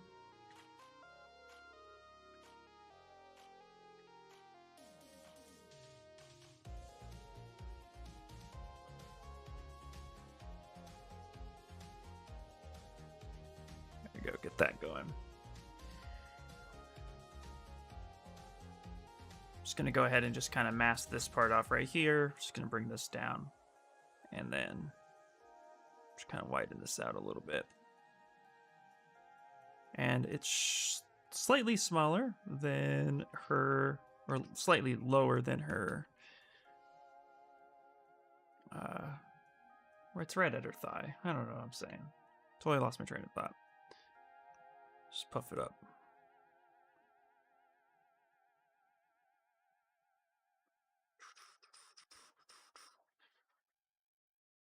This one's going to be cool because there's going to be a lot of expression in this. And I think, you know, what I'm going to do is actually, because I have pretty decent topology, I'm going to split up this thing into a few groups. So I'm actually going to take this, I'm going to go ahead and auto group it, make that a different color. Make that something like that. That way I can isolate those areas. Yeah, I totally get it, man. It's always that trade-off between your heart and your wallet, right? By the way, any way I can get your soundtrack? My soundtrack is literally, if you download Pretzel Rocks, and then it's just the synthwave station, that's the playlist. It's completely free. You don't need an account. As you can see here, it's yelling at me to go to upgrade. But yeah, I love this playlist. It's awesome. But yeah, Pretzel Rocks, you could just download it.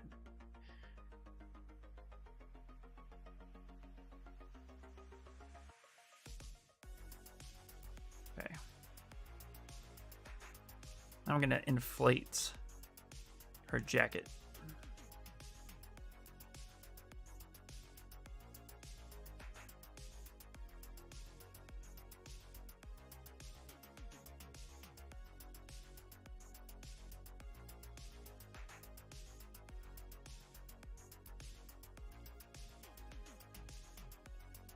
Yeah, no problem. No problem at all. Okay, I'm actually going to just probably use a sphere for her, the hood part of her. And I think, yeah, they'll keep that just below her collar like it should be. Let's go ahead and grab the... Let's grab a polysphere. Let's just drag that out.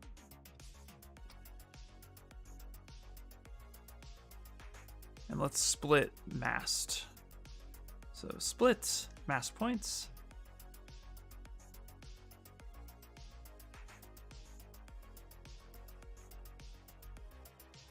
Yeah, let's grab that part right there. Let's go ahead and delete hidden.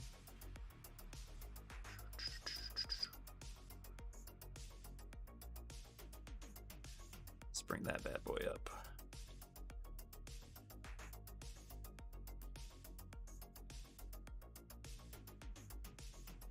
And let's turn on double.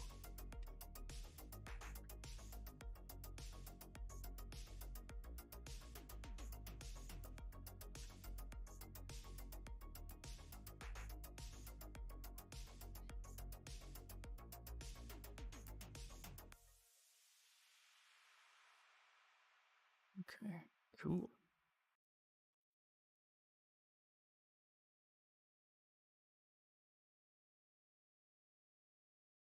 I like how her hoodie kind of looks like a little, it's just like a little funky bunny.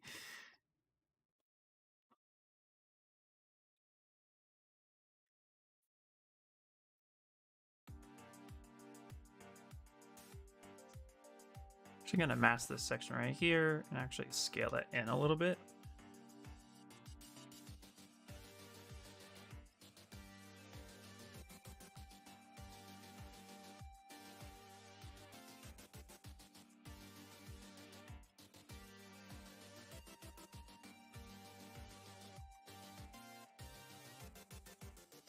There we go.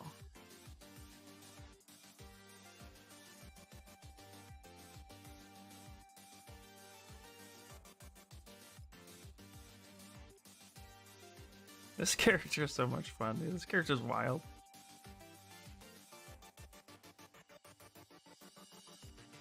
Okay, I'm also gonna go ahead and just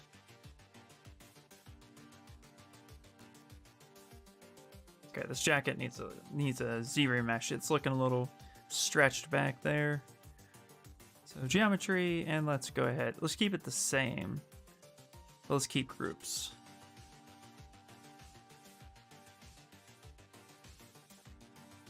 There we go.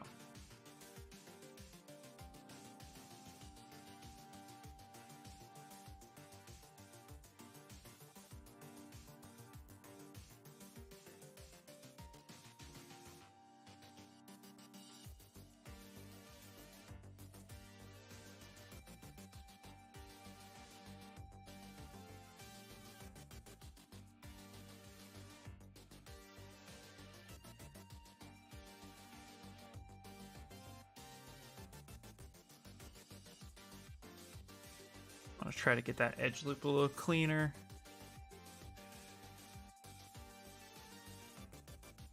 No, come on. Let's try one.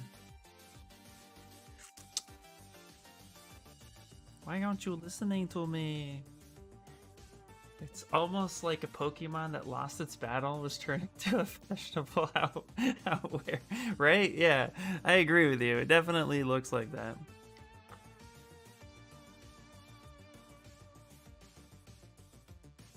Fur is murder. Right?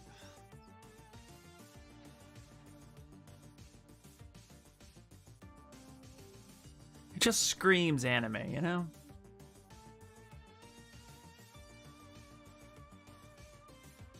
Bring that up. It kind of rounds her shoulders a little bit too in the pose.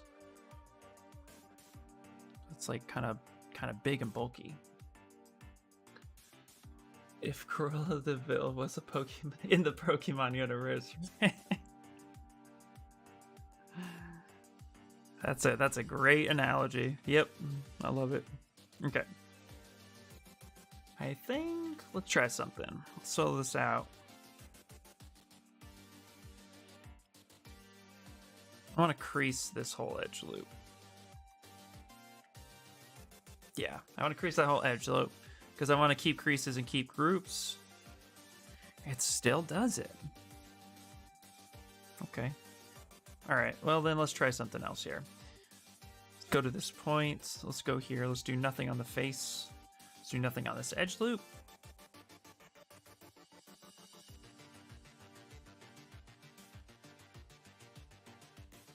Give me 1 second. Let's see here. Yeah, let's do nothing on this. Let's come here. Yeah, okay. So I actually want to go to this point, bridge.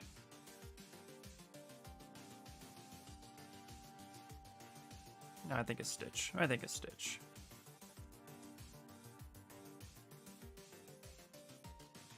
No. Okay, I think what I need to do is... Yeah, let's delete that. There we go. Now let's go to extrude, and let's go to...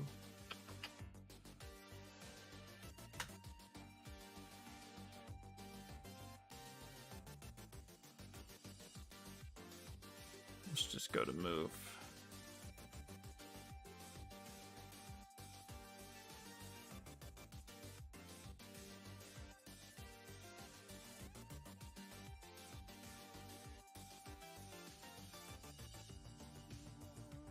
Yep, that works.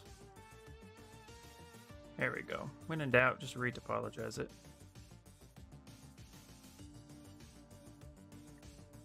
There. There we go. Like, I want that nice sharp edge.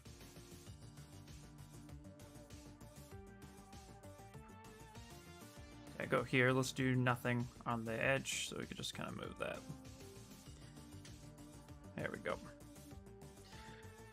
Why did I switch to do nothing? So I switched to do nothing when I know I'm too close. Sometimes Z-remesher, when you're too close to, like I'm too close to the face and I'm trying to grab this point. Switching to do nothing will shut down the functionality. So if I accidentally touch that face, it's not going to extrude or anything. So yeah, it's a nice way to control any accidental clicks, especially on tablet. This is where sometimes I'll switch to a mouse. Like yesterday I said sometimes I go to mouse. Yeah, it'll like to get that precision, I'll sometimes use a mouse, but other times I'll just say, do nothing. And then I'll go to that edge, I'll go to extrude.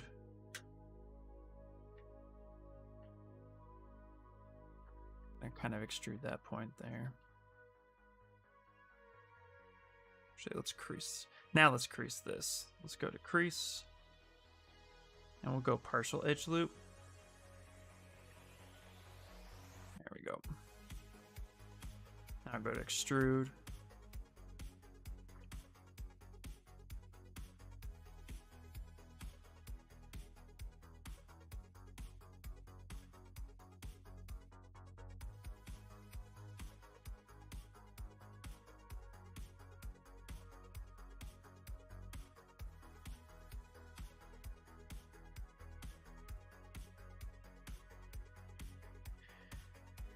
Killing me, Smalls.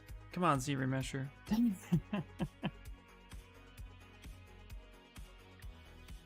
Doesn't want to extrude the whole loop out. That's funny. Okay. There we go. Sometimes it gets a little funky. Not gonna lie.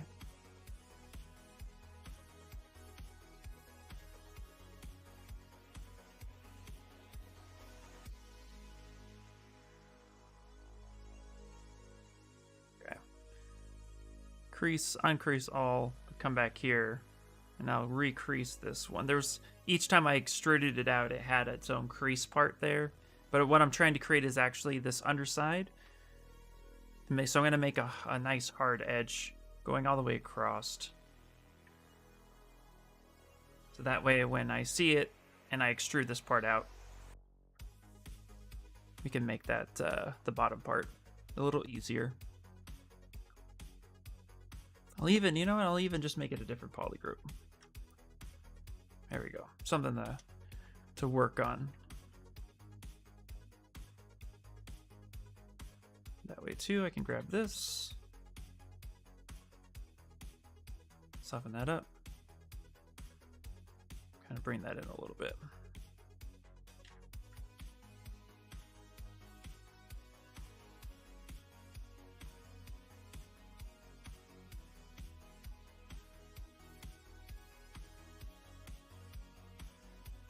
Okay, let's go back to her skirt for a second.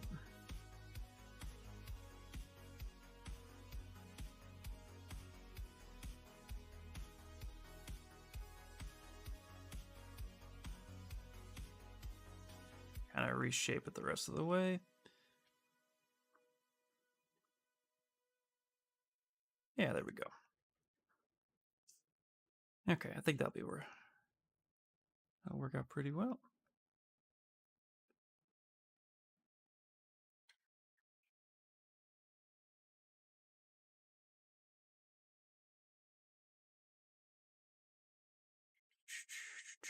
Let's go on the skirt. Let's come here.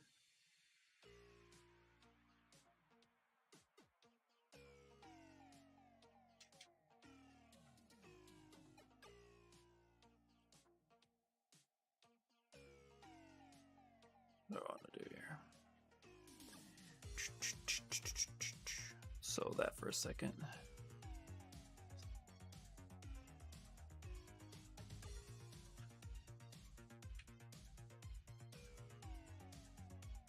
I'm gonna go ahead and hit close holes to make this a cutting point.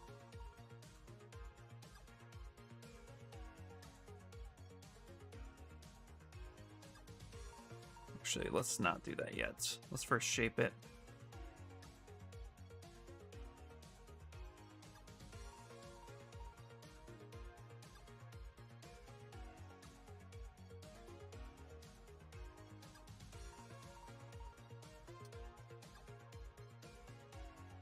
This is where Twitch might get mad. Yeah, delete hidden. There we go.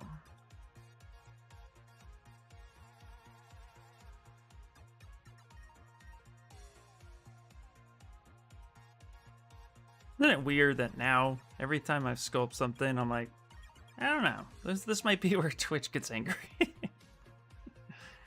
Seems like a weird time to be. Okay. I'm going to try to guide this a little bit. So I'm going to go crease, complete loop. Actually, you know what? Is there a faster way to do this? I think there is.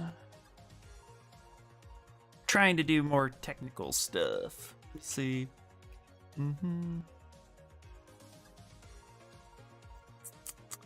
Nope. Okay. Guess it doesn't really matter. Let's go close holes. Now let's just go ahead and crease polygroups. There we go. Now let's Z-remesh it. Just want some cleaner topology. Keep creases, keep groups. And that's a lot, so let's go 1. There we go. Even that's a lot, but I think we'll work with that.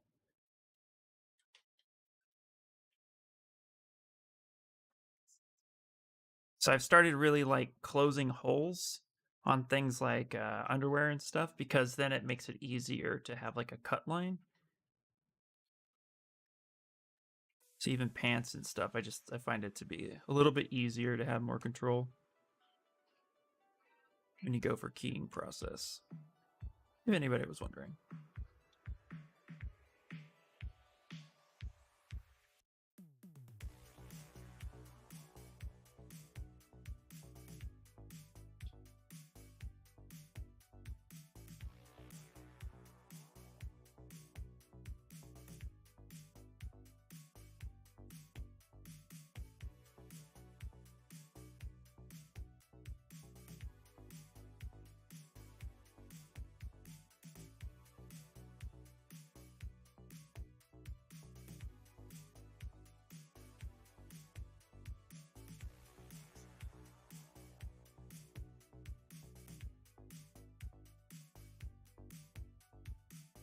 Cool.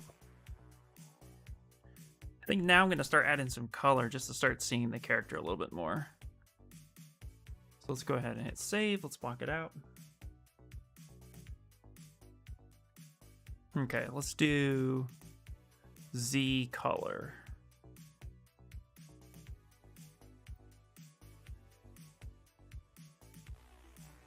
I'm going to take this guy. I'm going to get her jacket. Go ahead and set color. I'm also going to go to skin tone. There we go. Skin tone, or let's try... Yeah, let's go skin tone. Skin shade, I mean. Let's go ahead and pen color on over there.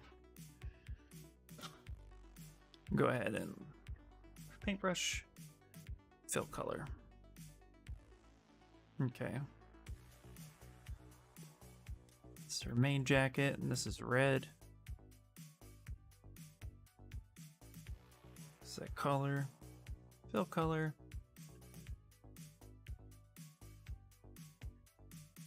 Let's get her skin tone. Oh, anime style. Hey, Turbo, how you doing? Yeah. Yep. Getting more and more into some anime stuff. I knew it'd be a lot of fun, so we're gonna do it. Okay, for the jacket itself, I'm actually gonna switch this over. We're gonna kind of make this like grayish white. Let's go fill color. Come here. Let's grab this dark color right there. Set color. Fill. Color. Fill object. Okay, great. Now,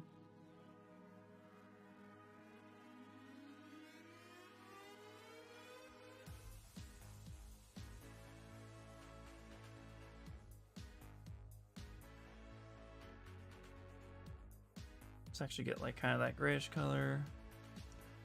All right, let's go ahead and fill. And let's get her shoes.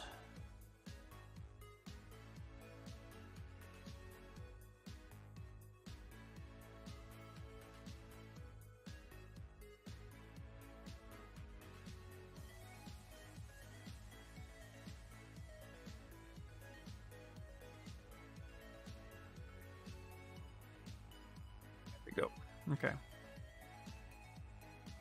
Her shoes are brown-ish. I think I got a color of her shoes, yeah.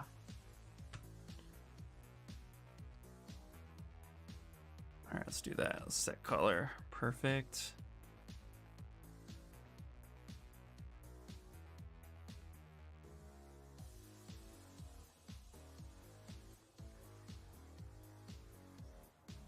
There we go. Let's turn on local sim so we can actually scale that up a little bit. Just get the starting spot of her shoe in.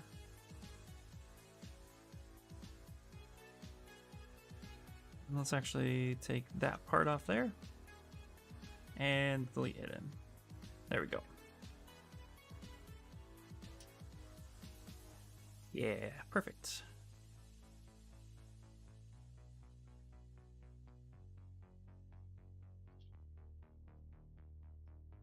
All right, I think that's it for now. Because we still gotta block out the rest of her stuff. Switch color and fill object. There we go. We don't need that there anymore. And let's save. Right, all right. Oh, I guess her underwear would be kind of white. There we go.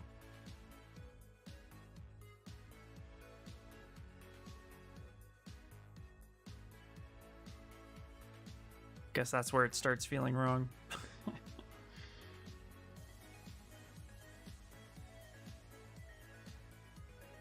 Let's lower that skirt a little bit more. There we go.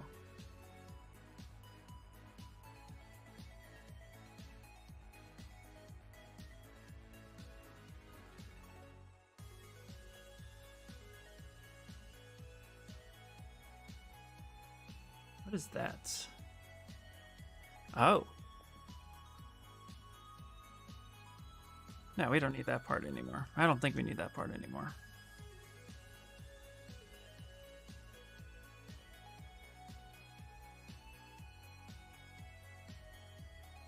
No, we don't. Interesting. Okay, let's get rid of this piece then. That was a duplicate.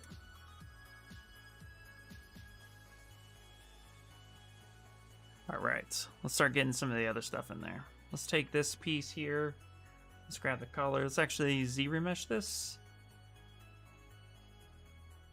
I think what I want to do first is get some creases going.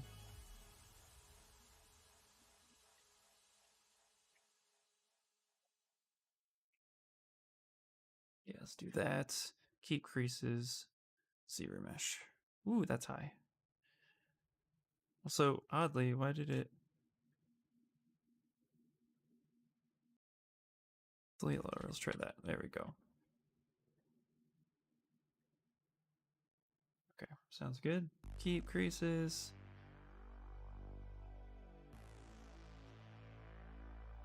Let's lower that skirt a little when you know you're a dad.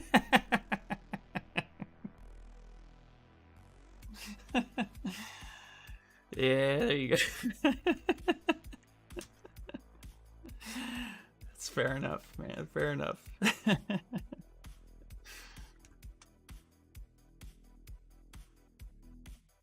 That just made my debut. Thank you.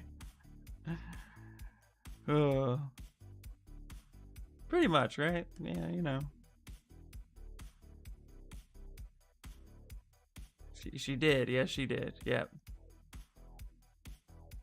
She ain't leaving the house. She ain't leaving the house. Thank God we're in quarantine.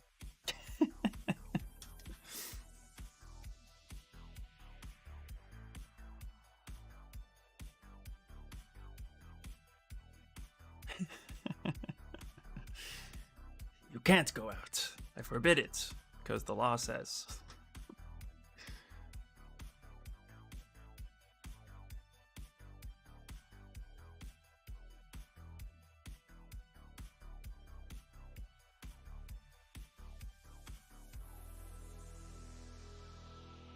Ah, yes. Mother had to work and Wait, so coat turn for the skirt, short skirts I used to wear. I dare not utter. Oh yeah. Got a 12-year-old, so I'm right there with you. Thanks, yeah, I appreciate it.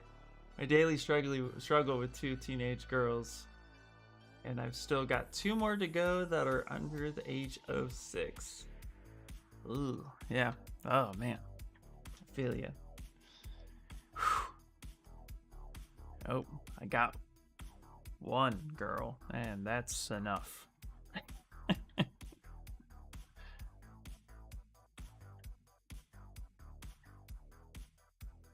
All right.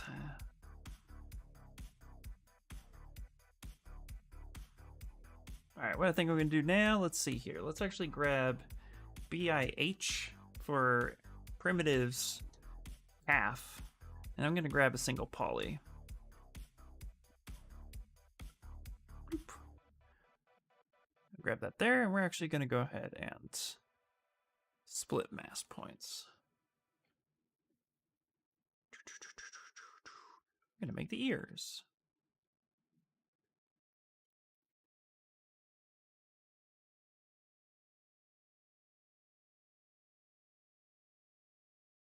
Let's actually turn on a local sim and let's stretch that out.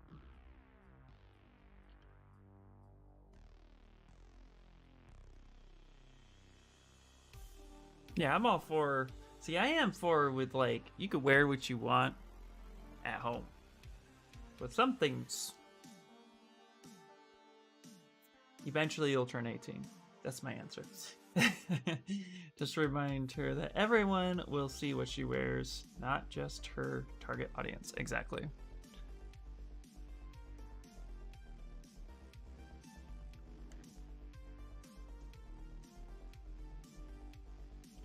It's a tough struggle. Okay. So these ears are kind of like doopy and rounded a little bit, so we're just gonna grab this part, kind of flare that out a little bit, like such.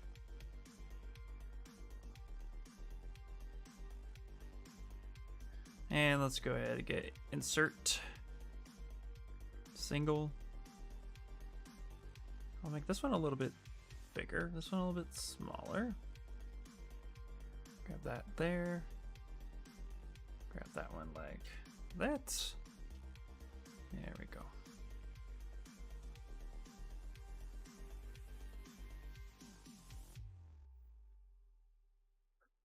My mom used to yell at people who said things on the street, my siblings and I, when we were wearing, quote, different stuff, not necessarily short skirts. Did I do what you want camping? I turned out okay. Yeah. Never understand. They will never understand catcalling strangers. Like, what's the end game? What do you expect will happen? Yeah, yeah. That's always been a why. Why is that a thing? All right, let's grab this. Let's extrude all polygroups. Like such.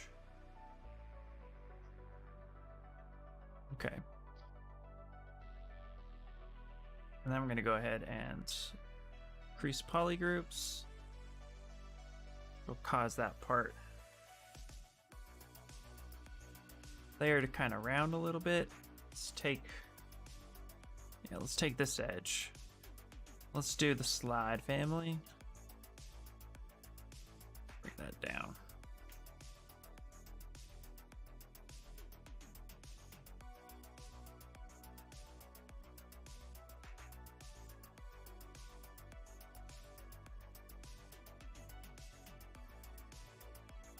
Bring that up a little bit more, like such.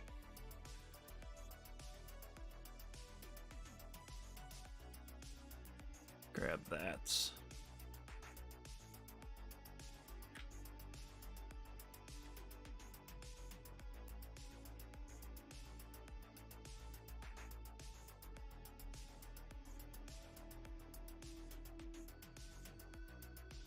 There we go.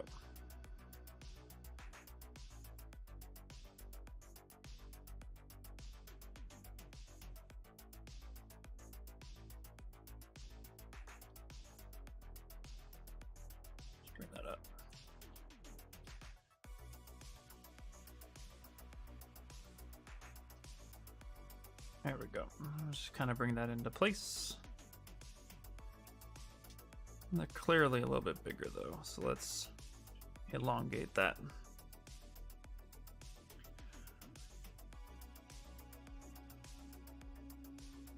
Cat calling is one of the reasons I'm a fan of Massive and plan to continue wearing one even after we're all in the clear. Oh, I bet. Ugh.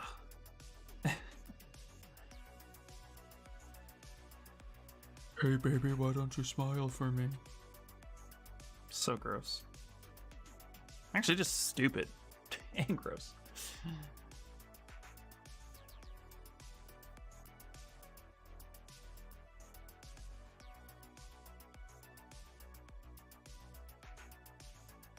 Okay. All right, let's go ahead and grab. I think this kind of a bluish color. That's what it looks like to me. Let's actually see here. Let's grab this.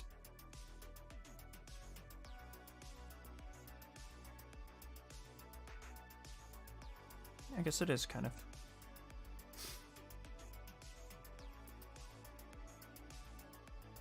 I guess it is.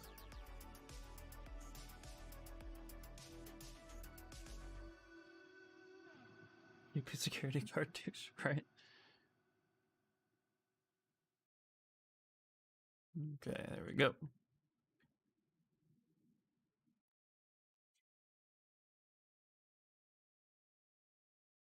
Bring that down a little bit more. Leave room for her hair. Let's actually grab this here. Let's grab the insert sphere.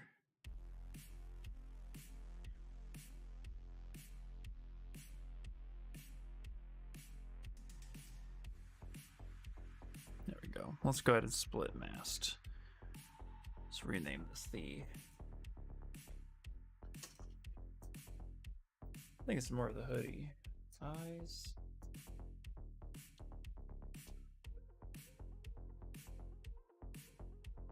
Rename hoodie ears.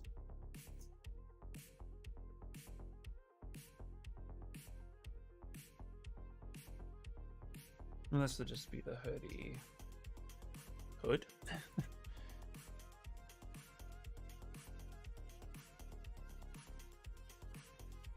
There we go. Yeah, no, it doesn't stop him. That's just terrible, though. I don't get it. I don't get it. Okay. Let's grab a Q cube. Let's bring this out here. Let's split mast.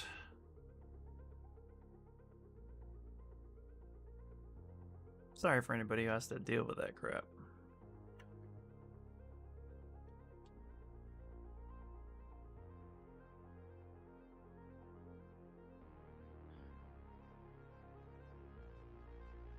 Yeah, plus the whole risk of pissing them off. Mostly just try to ignore them, but that pisses them off too. That's why I always say, like, I told my daughter, I was like, you're gonna learn how to use and wield a knife and mace and keys and a pencil and anything that you can stab with.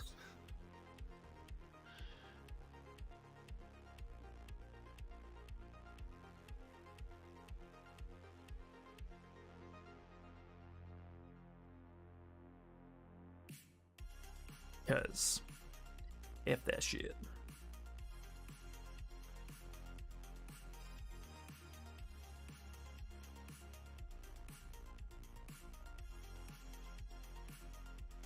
Okay, let's go ahead and save this real quick. Save as, yep. Go for the growing, yep. Carry pepper spray. In Taekwondo, when we used to teach women self-defense, one of the things that we would teach them a lot is all the pressure points in the hands and the feet, because there are people who can actually withstand a hit to the groin, but their knees are only meant to go one way, not to the side, and not backwards. But it's really hard to break a knee backwards without the right amount of leverage and force. But you could bust a kneecap real easily if you go at a 45-degree angle. You just sidestep and step real hard, and you hit the knees, and then you follow through, and you land on their ankle bone. So it's literally like they grab, you just kind of turn your body, and then you just back kick down at a 45. They will lose a kneecap, have about $10,000 surgery bill, and be arrested for assault. And you be free.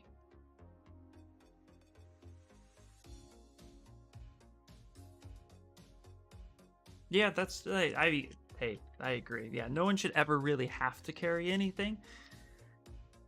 But also too, like, it's not a bad idea. I agree. You shouldn't have to, but that doesn't mean you shouldn't. Yeah, I know how to swing a sword half like, but I don't think open carry a sharp. Wait, open carry a sharp? A sharpie? Nothing wrong with carrying a knife.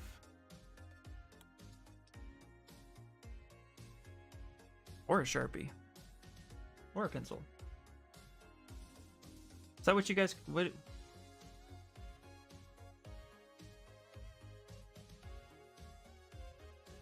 That's my name right there. What's up? Haven't been around for a long time. Hey, how you doing? Hello, hello. A sharp sword? Well, no, I don't think anybody should be carrying a sword. Like, no one should be carrying a sword. I agree with that statement. But everything can be utilized as a weapon.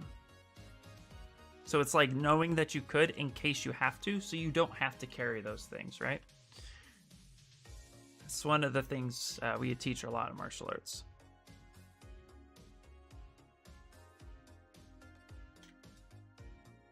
Okay, let's grab that there. Oh, okay. Hey, look, I live in a state where people have carried a sword. Nothing's new to me. There was a guy in the Bay Area who was on the news because he carried a samurai sword, and there was these 3 guys beating somebody up on the light rail station, or actually on the light rail itself, and he was on the news because he disarmed the situation by prepping to impale all 3 of them at the same time. It was crazy. Like, the shit I see here in this state is insane sometimes. Do I do martial arts? I used to do Taekwondo. I try to keep up from time to time. I also know a little bit of Shotokan Karate and Hapkido.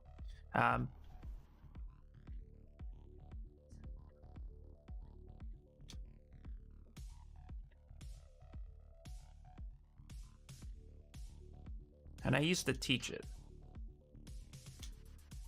Not so much anymore, though. But it's fun to know and to pass the knowledge.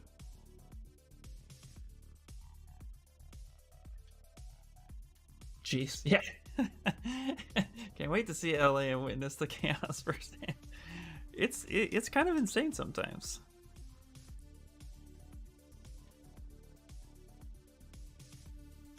Sometimes it's a little ridiculous. You're like, I don't know why that is what it is. Samurai for the win. Yeah, no, seriously, it was crazy. One of those where it like truly just ended up baffling people. But hey, it's not illegal. That's the funny part. It's not illegal to carry a samurai sword because the law in California is you can carry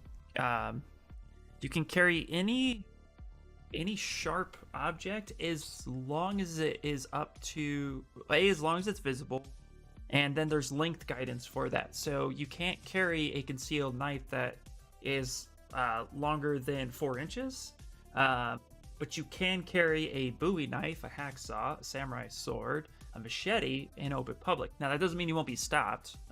You will. I'm guarantee you'll be stopped, but in this state, you can carry that openly, which is just crazy. Also, too, it does depend on county, but what a funny little world we live in.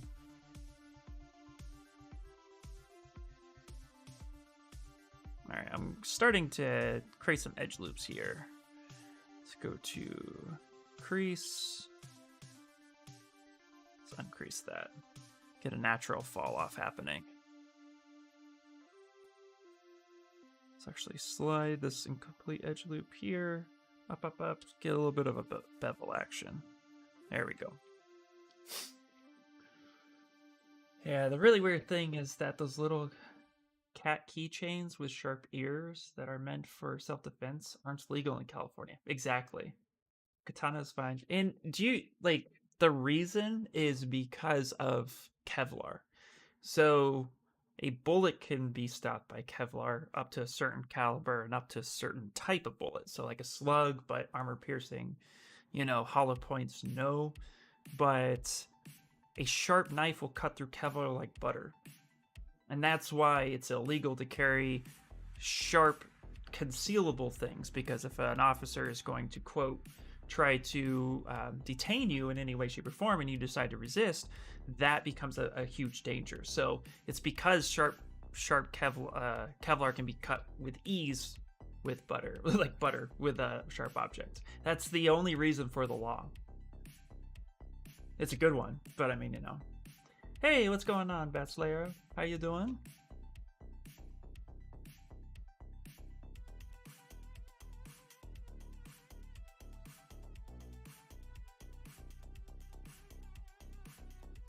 But yeah, I know some laws already do. Some laws baffle me. I'm like, oh, okay, that's the thing.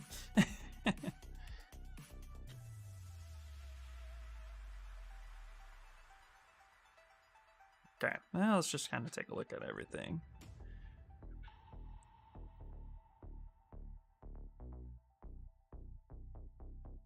Yeah, it makes sense, except that they should also have notes about material the stabby thing is made of.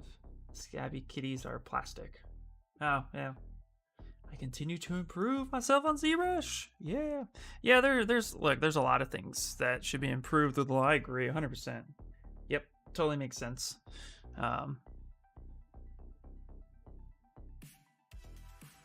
Yeah. That's the world we're in, right?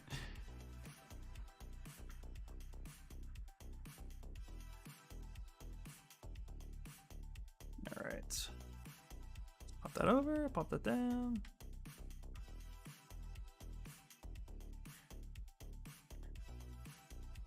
But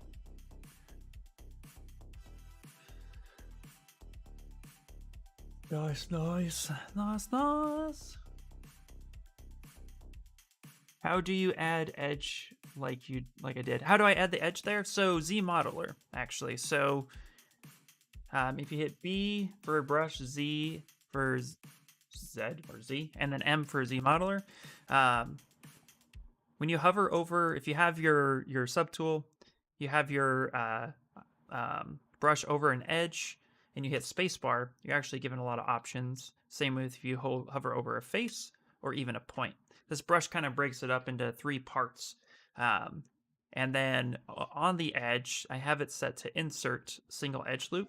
So when I click, I'm able to add an edge wherever I want. And so this gives you the most amount of control. And then what I tend to do a lot of times is that I'll mask off that area and invert the mask. And now I can, with the gizmo, control the edge loop specifically with the gizmo. Oh no, I have a meeting! Go have your meeting. I'm going to be done in 30 minutes, so hopefully I'll see you when you get back. But if not, enjoy the rest of your time. But yeah, so Z Modeler. Super, super useful tool. And then you'll see me add loops. So like right now, this is in its base form. It's not subdivided. And in ZBrush, we have dynamic subdivision. So if you hit D, it will show you a preview of your subdivided model. And so a lot of times what you'll do, I'll hit Shift T to get out of that. So you'll see me add a couple edge loops close to the top and to the edges. And wherever there's an edge loop, the subdivision will actually recognize that and create a sharper edge. So that when I hit D again, you'll see I get a nice smooth, clean surface with some nice beveling, and I didn't have to worry about creases or anything of the sort. So you'll see a lot of those tricks come in. And I just push that in, and now I'm getting pockets. Could you make a request? Sure, go ahead. Depends on the request, of course. I'm gonna go ahead and save it real quick.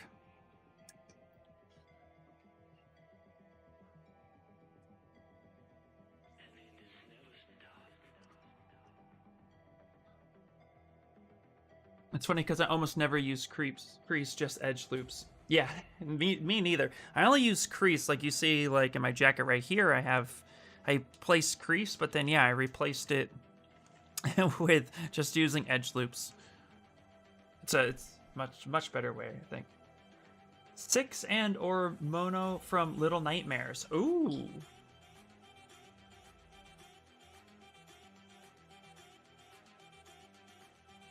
Well, that's really cool.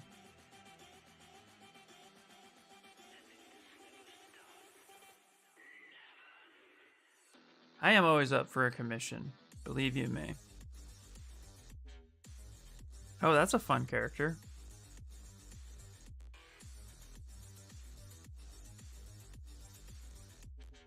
That's a really cool character. I like the back. In any case, thanks for the stream, man. It's looking dope. Thank you so much. Yeah. You only really use creases for making polygroups. You only use creases for making polygroups. That's funny. Yeah, that's a good way of doing it too. Yeah, I think the meeting will be longer than half hour. Yeah, have fun. Okay, so yeah, what I'll do is I'll actually just note it. I have a few personal projects for portfolio that I'm currently working on, but I do like this idea a lot. So I'm gonna pin this. So for sure. Oh, you also said 6. Let's look up 6. So that's Mono. Just curious. Let's see 6. Right now, I'm currently building up my anime portfolio. Oh, that's a cool character. Kind of reminds me of It. Yeah, no problem.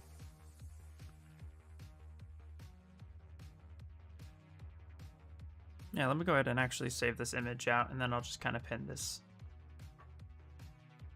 Call this 6 and Mono Little Nightmares. That way I just kind of have it. No, I love taking suggestions and stuff like that. Yeah. Okay, let's see. How much time we got? We have 30 minutes left. Okay, let's kind of get the overall look a little bit more. Okay. So here I'm actually going to go ahead and do group by normals. And then I'm going to mirror and weld it so they're the same.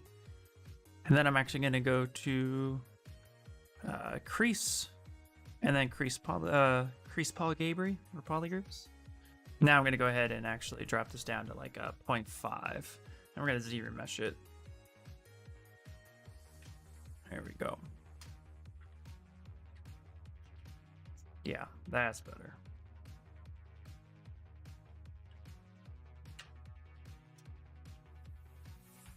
Yeah, let's fill object. Speaking of which, that game broke me. That game broke you? No! Kamara, speaking of which, Paul Gabry is doing, I think on Thursday, on the ZBrush stream, on ZB Live, I believe he is making an espresso machine. So just a heads up for anybody who's like trying to get into hard surface with ZBrush. I'll probably be there. That's tomorrow. I think. Let me see something. Let me see before I give false information. Let me just take a look. Now let's go to the Pixelogic ZBrush Live calendar. That's me. Calendar. Let's see here. Yeah. Paul Gabry set for... Yeah, right here. how it's made, creating an espresso machine, Pixelogic's Paul Gabry, from 11 to noon.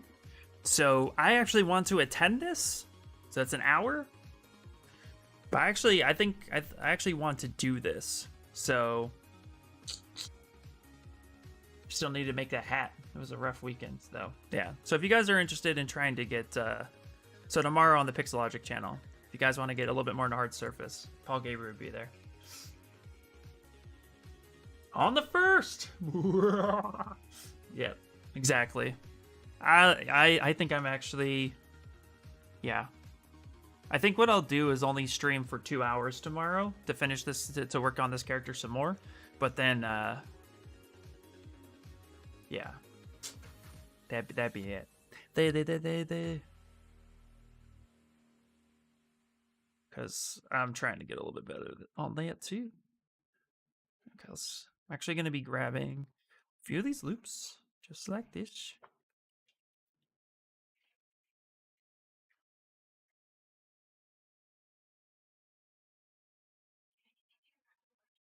Just like that. There we go.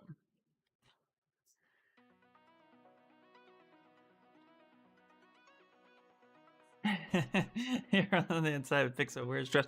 I have no idea, man. No clue. Okay, we're actually going to increase polygroups. So this way, when we subdivide this a little bit, we can actually take these and fill this. Look at that. That's how you make socks. I have no clue. That's the crazy part. It's like, don't even know. I know somebody somebody was talking about it the other day. What's up, son? Can I use the safe one? It has. Yeah, go ahead. Hard on. Yeah, here's the flip, buddy.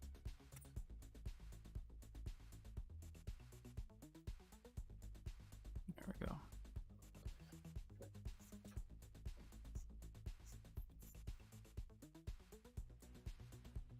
Boop.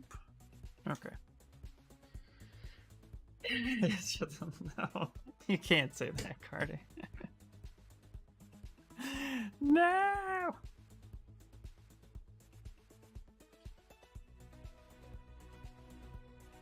I know it's been a while, actually. It's been a while.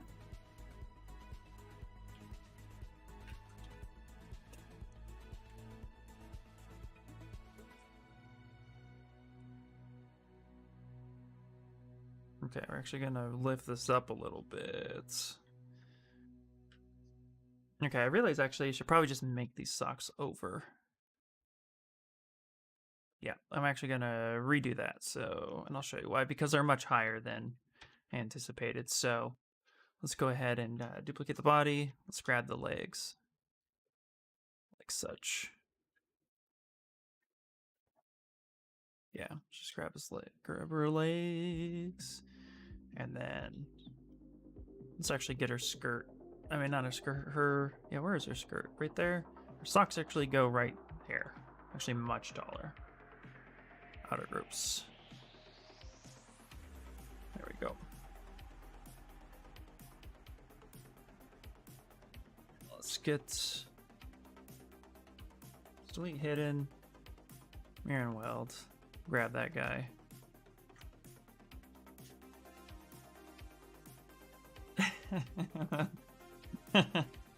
Do it, do it, do it.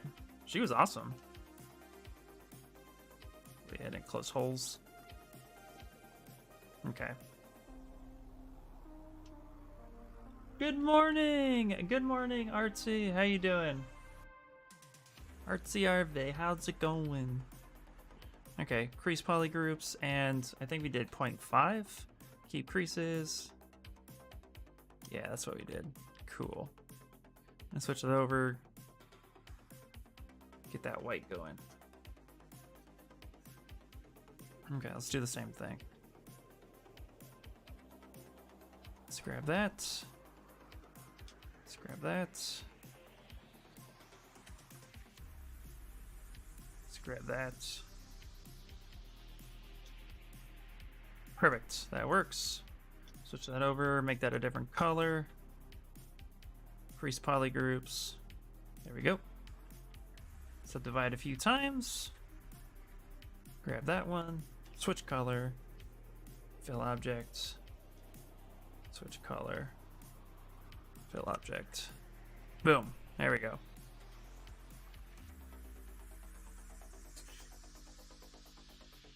Let's see. Working while tuning your stream. Seems like you're doing an anime character. I am. Her name is Runa. Oh my gosh. Yomozuki? Yeah. Runa Yomozuki. She is from Kakegurui. Kakegurui. It's an anime on Netflix. And still struggling with my anime. with my still struggling a little bit with my my language, the Japanese language, but yeah, that's where she's from. All right, let's grab that. Let's grab that right here. I want to actually, where are the socks? The socks in there. So I actually want to grab that. Switch. Auto groups. Let's grab this right there. And delete hidden. Mirror and weld. Nope. I screwed that part up. There we go. Do that. Delete hidden.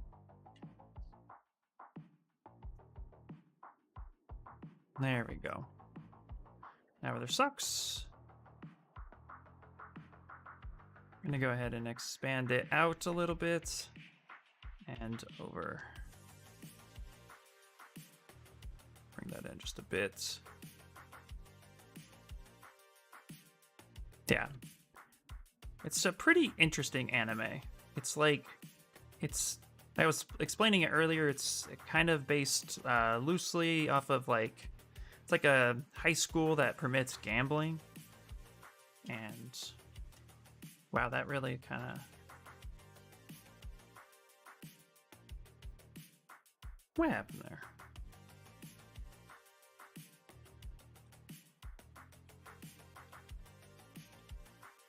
But yeah, it's an interesting anime. Definitely worth checking it out.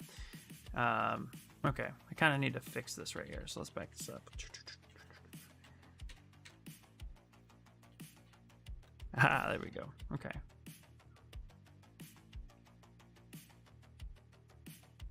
There we go. Let's make that a different. There we go.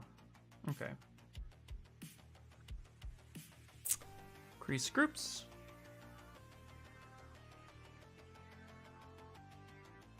Which color?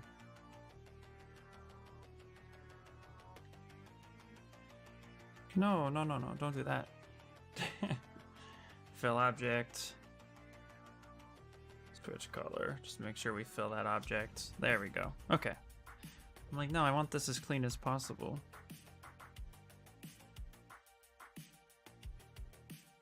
There we go.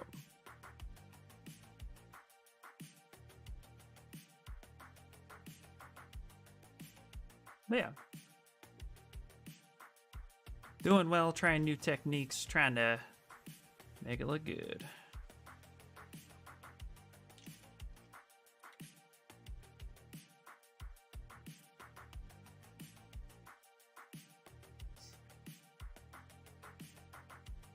Yeah, I'm going to be streaming for another 25 minutes, and then that'll be it for the day. This has been fun so far. Hopefully you guys have enjoyed this one. This one's coming along. I'm liking it. I think we're going to start blocking in her hair, and then that will pretty much be it for the block out.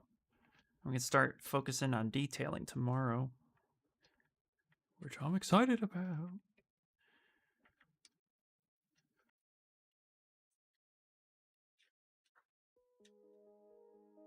Okay, why'd you do that? Let's go mirror weld. Yeah, that's fine. Anytime this happens, hover over that edge. Just delete that edge.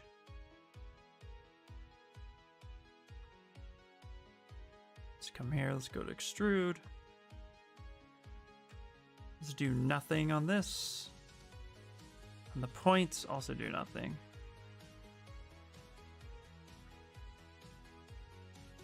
Snap the surface. Yeah, that's fine.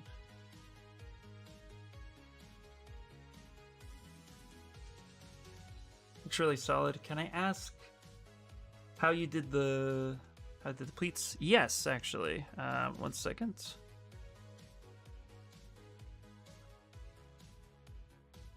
As you watch me struggle with this part here. Actually, I think I can do this with pretty ease. Let's try this. Let's grab this. Just invert that. Let's turn symmetry off. Let's kick that over. Sometimes when you're trying to fix an edge, just kick it over to the other side, hit mirror and weld. And then relax smooth. There we go. Easy. Easier. There we go. All right, so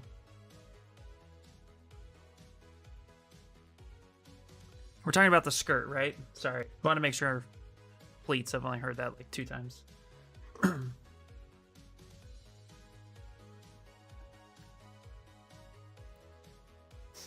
Let me save this real quick. Yeah, on the skirt. That's what I thought. Just making sure. Okay, so doing the skirt was actually just a cylinder. Let me just redo it so you can see it. Where's the C? Okay, actually I could just do a history. So yeah, the skirt just started off as a cylinder, plain and simple, and then I took off the top and just kept the side. And then this is where it got tricky. So I masked off the bottom part, and I took those points and I literally just kind of like brought them in, and then I started tucking them underneath itself. So just using Z Modeler, grabbed those points, brought them in, and then tucked it in on itself. Then I started doing that with the top part here, right there. I took those points and I brought those in as well. So basically taking those edges and then tucking them in so you get something that looks like this. With those nice sharp edges. And then as I went through, I did the same thing to the top. So grabbed those points and just brought them in. So it was just all done by hand. Then bloop, bloop, bloop. Then after which I just like defined it, started shaping it to her body. And then here's where life got a little interesting. I added some points using the Z Modeler brush, just brought in some different edge loops. Is this using radial symmetry? Yes, it is. Yes, I forgot to mention that part. Absolutely. So yeah, radial symmetry on the y-axis. Yep. Yeah, radio sounded good too. Yeah, so radial symmetry, y-axis, grabbing those points. And actually, I used the gizmo when I did it. Instead of grabbing it with a move, I actually just like masked off the points. And I divided it in half. So, you know, that's the thing too. Like, you know, you come in, you count how many points you have so you can make sure you get the right radial. But then I just highlighted that, brought that part in.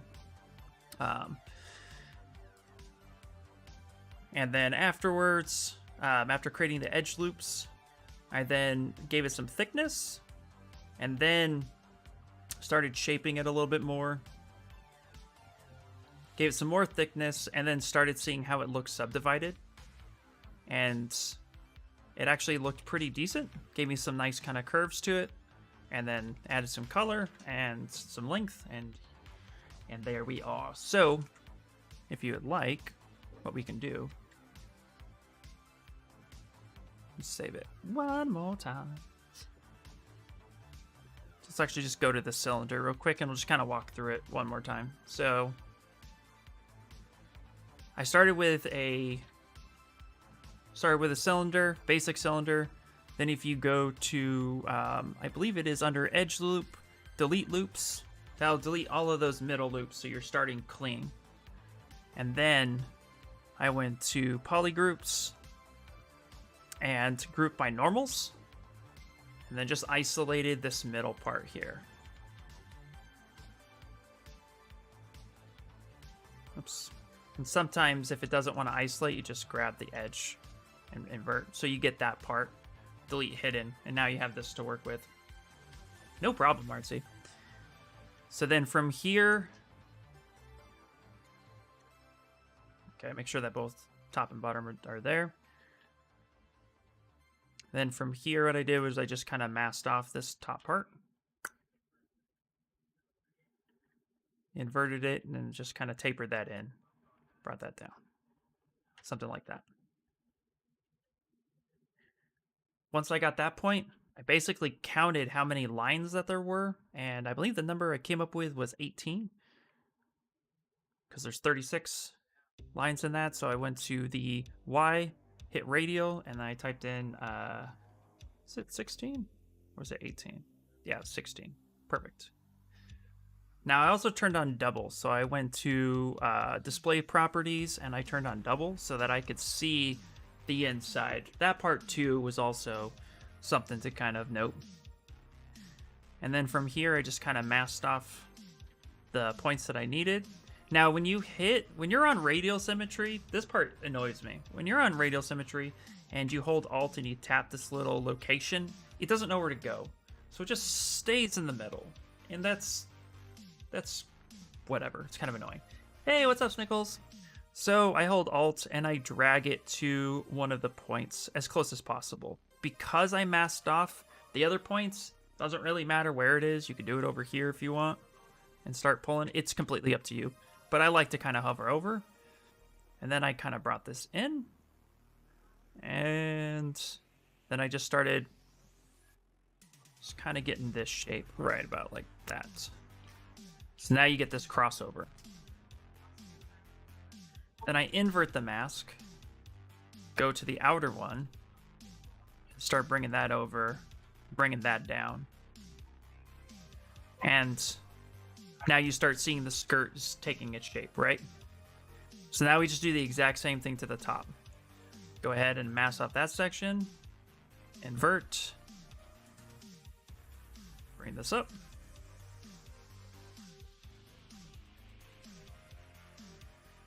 Select on the points that you want it on. Invert to the other side. Bring this in. Start just kind of moving it around. So you get something like that. Now what's cool is at this point in time is where you can add your thickness to the skirt. So then you can hover over a face. And then you can go ahead and extrude all polygroups. So go to extrude all polygroups. Give it a little bit of thickness. I'm also gonna lower my brush size. So just give it some thickness, something like that. I do it on both sides as well. And if you do it on the inside first, you're gonna get it kind of weird if you have double on. So you can just flip your normals. And now you got this shape here. So now you have the main shape. Now what you can do is add in your different, go to your edge loop, go to insert, multi-loops, start adding in some edge loops.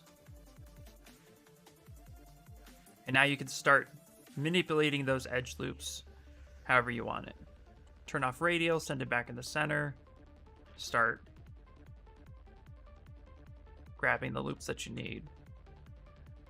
Scale them up a little bit.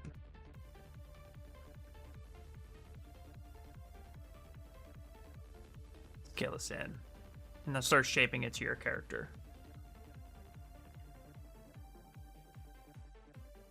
Then at this point, you can decide if you want. One of the things I've done is actually go to group by normals again. And then you can actually set this crease. If you hit group by normals and your points are in enough, you can actually crease these edges here. So then go to geometry, go to crease, and then go ahead and crease polygroups. And then under crease, what you can do is actually drop the subdivision crease level down to like a 3. So when you start subdividing, you get that nice sharp edge, but then after level 3, it starts softening a bit. That can give you that kind of nice cut that you're looking for. And shape. And then I just went ahead and added the a little band. I brought in another cylinder, added a band, tucked it under, and boom, we got a skirt. And that takes me to here. So I got this part, and I'm actually going to turn everything off. So then I have this part right here. So I just added a cylinder in there, tucked that in a little bit. Oops. So you can just kind of get in there and finesse it a little bit more if you'd like. Making sure that it looks really good. You can even turn radial back on if you would like, but it's up to you. Kind of bring that up. And then now your whole character is here. So, and we're going to rename this part sucks. So yeah, this is so helpful. Awesome. So there you go. And if you want, what I'll do is, since we just went over making a skirt, I'll actually clip that part and I'll make it a YouTube video so you can always go back to it. So yeah, make it a skirt pretty quickly.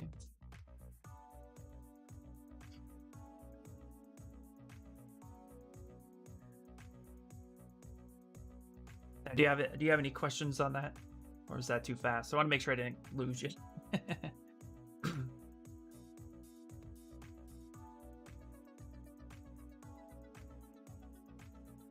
And let's start blocking out the hair too.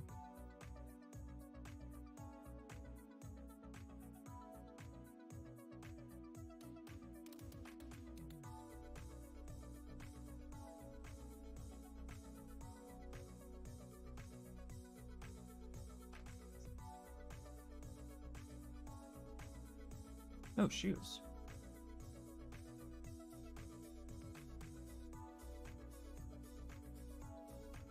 There we go.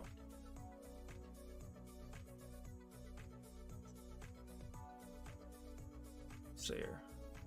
Oh no, it's perfect. And I'll definitely go back to your YouTube clip. Awesome. Yep. I was thinking earlier today how to make a pleated skirt, so that is very nice timing. Not a problem, absolutely. Yay! I'm glad that's good timing. Yeah. And I'll be honest, I mean, I kind of like, I had an idea of how I was going to approach it, and I've done it once, but that was, I kind of, once I thought about it, yeah, I kind of just approached it with just a little bit of guess who, and that seemed to work out well, so I'm glad it works out for everybody.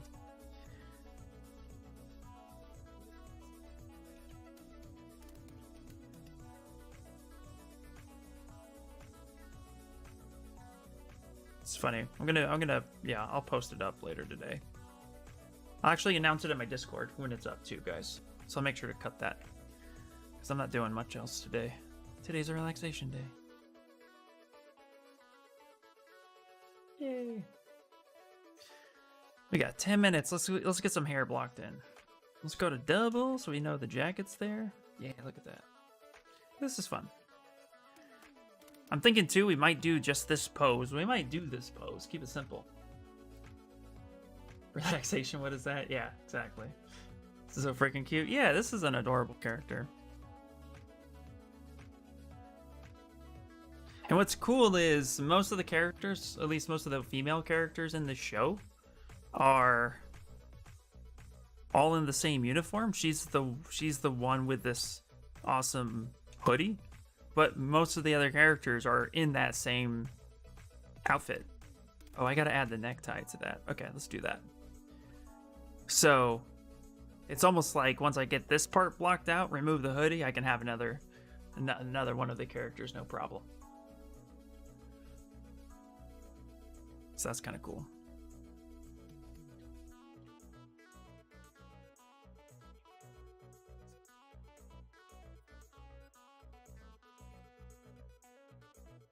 Alright, let's go ahead and bring that part down. Yay. Alright, let's get the neck. Let's get the other piece in, because hair is going to take a little bit of time. I don't feel like starting that right now. I don't wanna.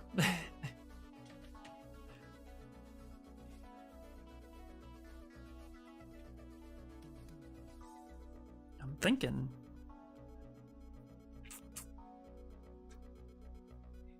Literally is just kind of tucked in there. Okay, I'm thinking we could just add a cylinder. So let's go BIT. Let's grab a cylinder with no edge loops. Do that right in the center. And then let's split mass points.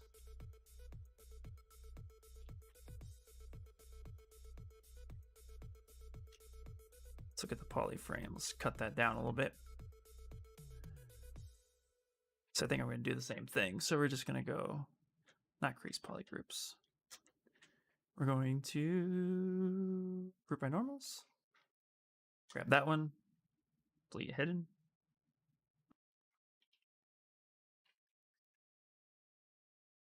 I think what we'll do is we'll actually just, yeah, let's try something here. Boop, let's do that.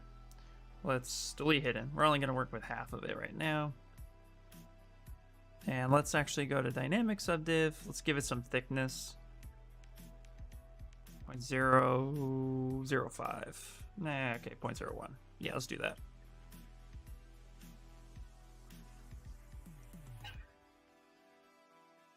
Let's bring this back.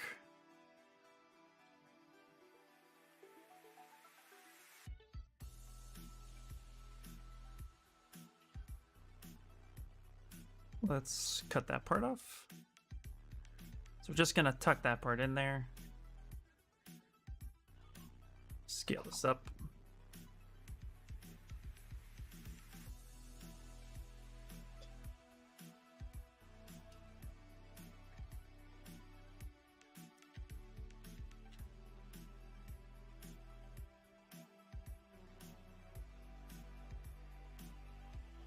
Is anybody here into My Hero Academia? Because we got a new episode. Season 5 has already started, and new episodes are coming out.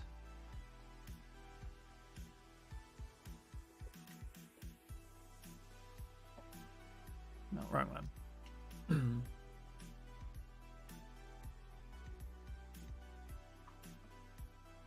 Okay. Actually, I guess this one's a little bit more black. Let's make it the same color as this guy.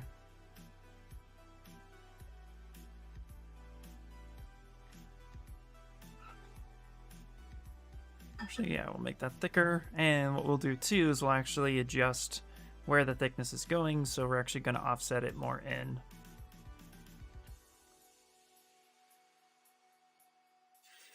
Kinda, yes. Oh, nice. Just started watching it with the kids. Awesome.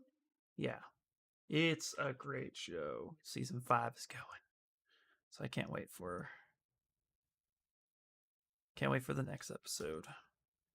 Okay, gonna go ahead and duplicate this and slow this out for a second. Bring this over, mirror and weld it.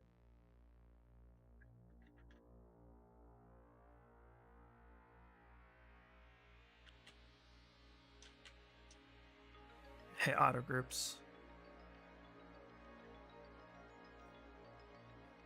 Delete hidden. Send that over. Bring that back. I gotta see it. Yep, you gotta see it. Only watched season 1 so far, but I like it. Yeah. This is one of those rare animes that a lot of people prefer it over the manga. So it's good to see it has a fun following.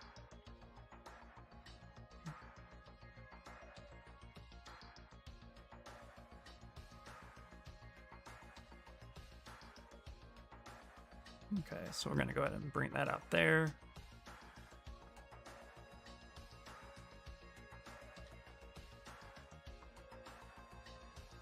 I'm gonna make sure these intersect pretty well. Okay, great. Now there's a button there, so I'm actually gonna use the modeling kit. And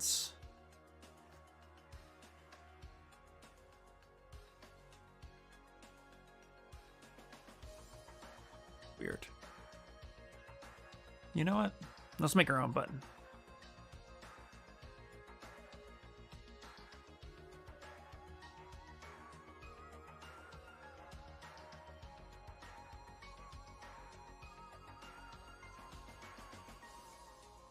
You gotta see it. Alright, let's go down.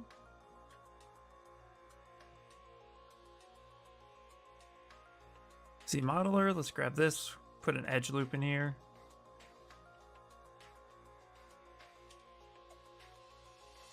Let's grab this guy right there. Let's hover over, extrude it. I'm gonna tap Alt to change its color a little bit. And then let's go with bevel. Really push that there. Kind of round that out a bit. Come here, insert. Insert. Create some edge loops.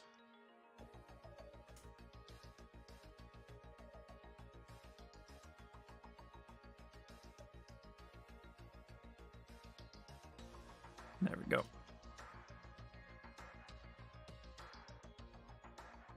Even though it's going to be small, we're going to make kind of a fun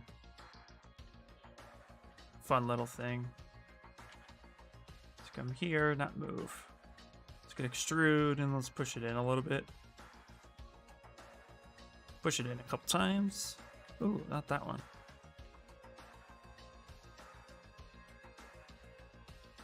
There we go.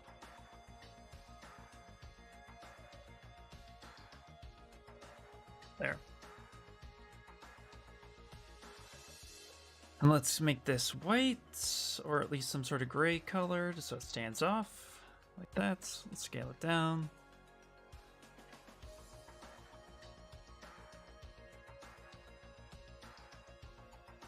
Something like that.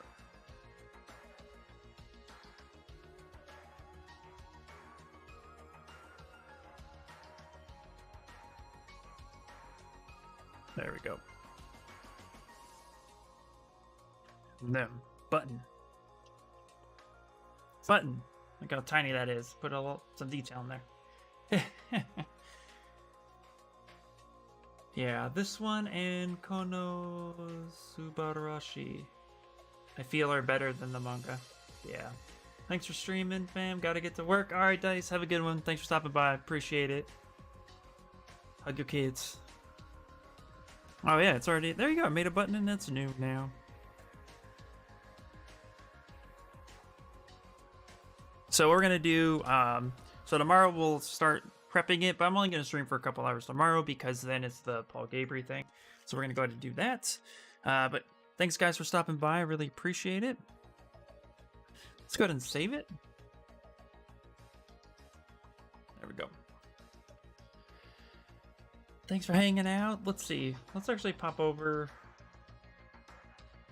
on the Twitch side. Let's actually start. Let's raid somebody today. Raiding will be fun. Thanks guys so much. Let's see here. Who else is live that I want to raid? Oh, you know what? You guys, he's a Spanish channel, but Gilliam Adrian, he's a killer artist. Guys, please go check him out. He's really fun. Thank you so much for the follow. I appreciate that, Chase. But yeah, you guys are going to want to check this guy out. So we're going to raid him this time. He doesn't have a lot of love. All right. All right. Whoop, whoop. All right. Later, everybody. Later. Later, baby. Later, people. Later, gators. Whee!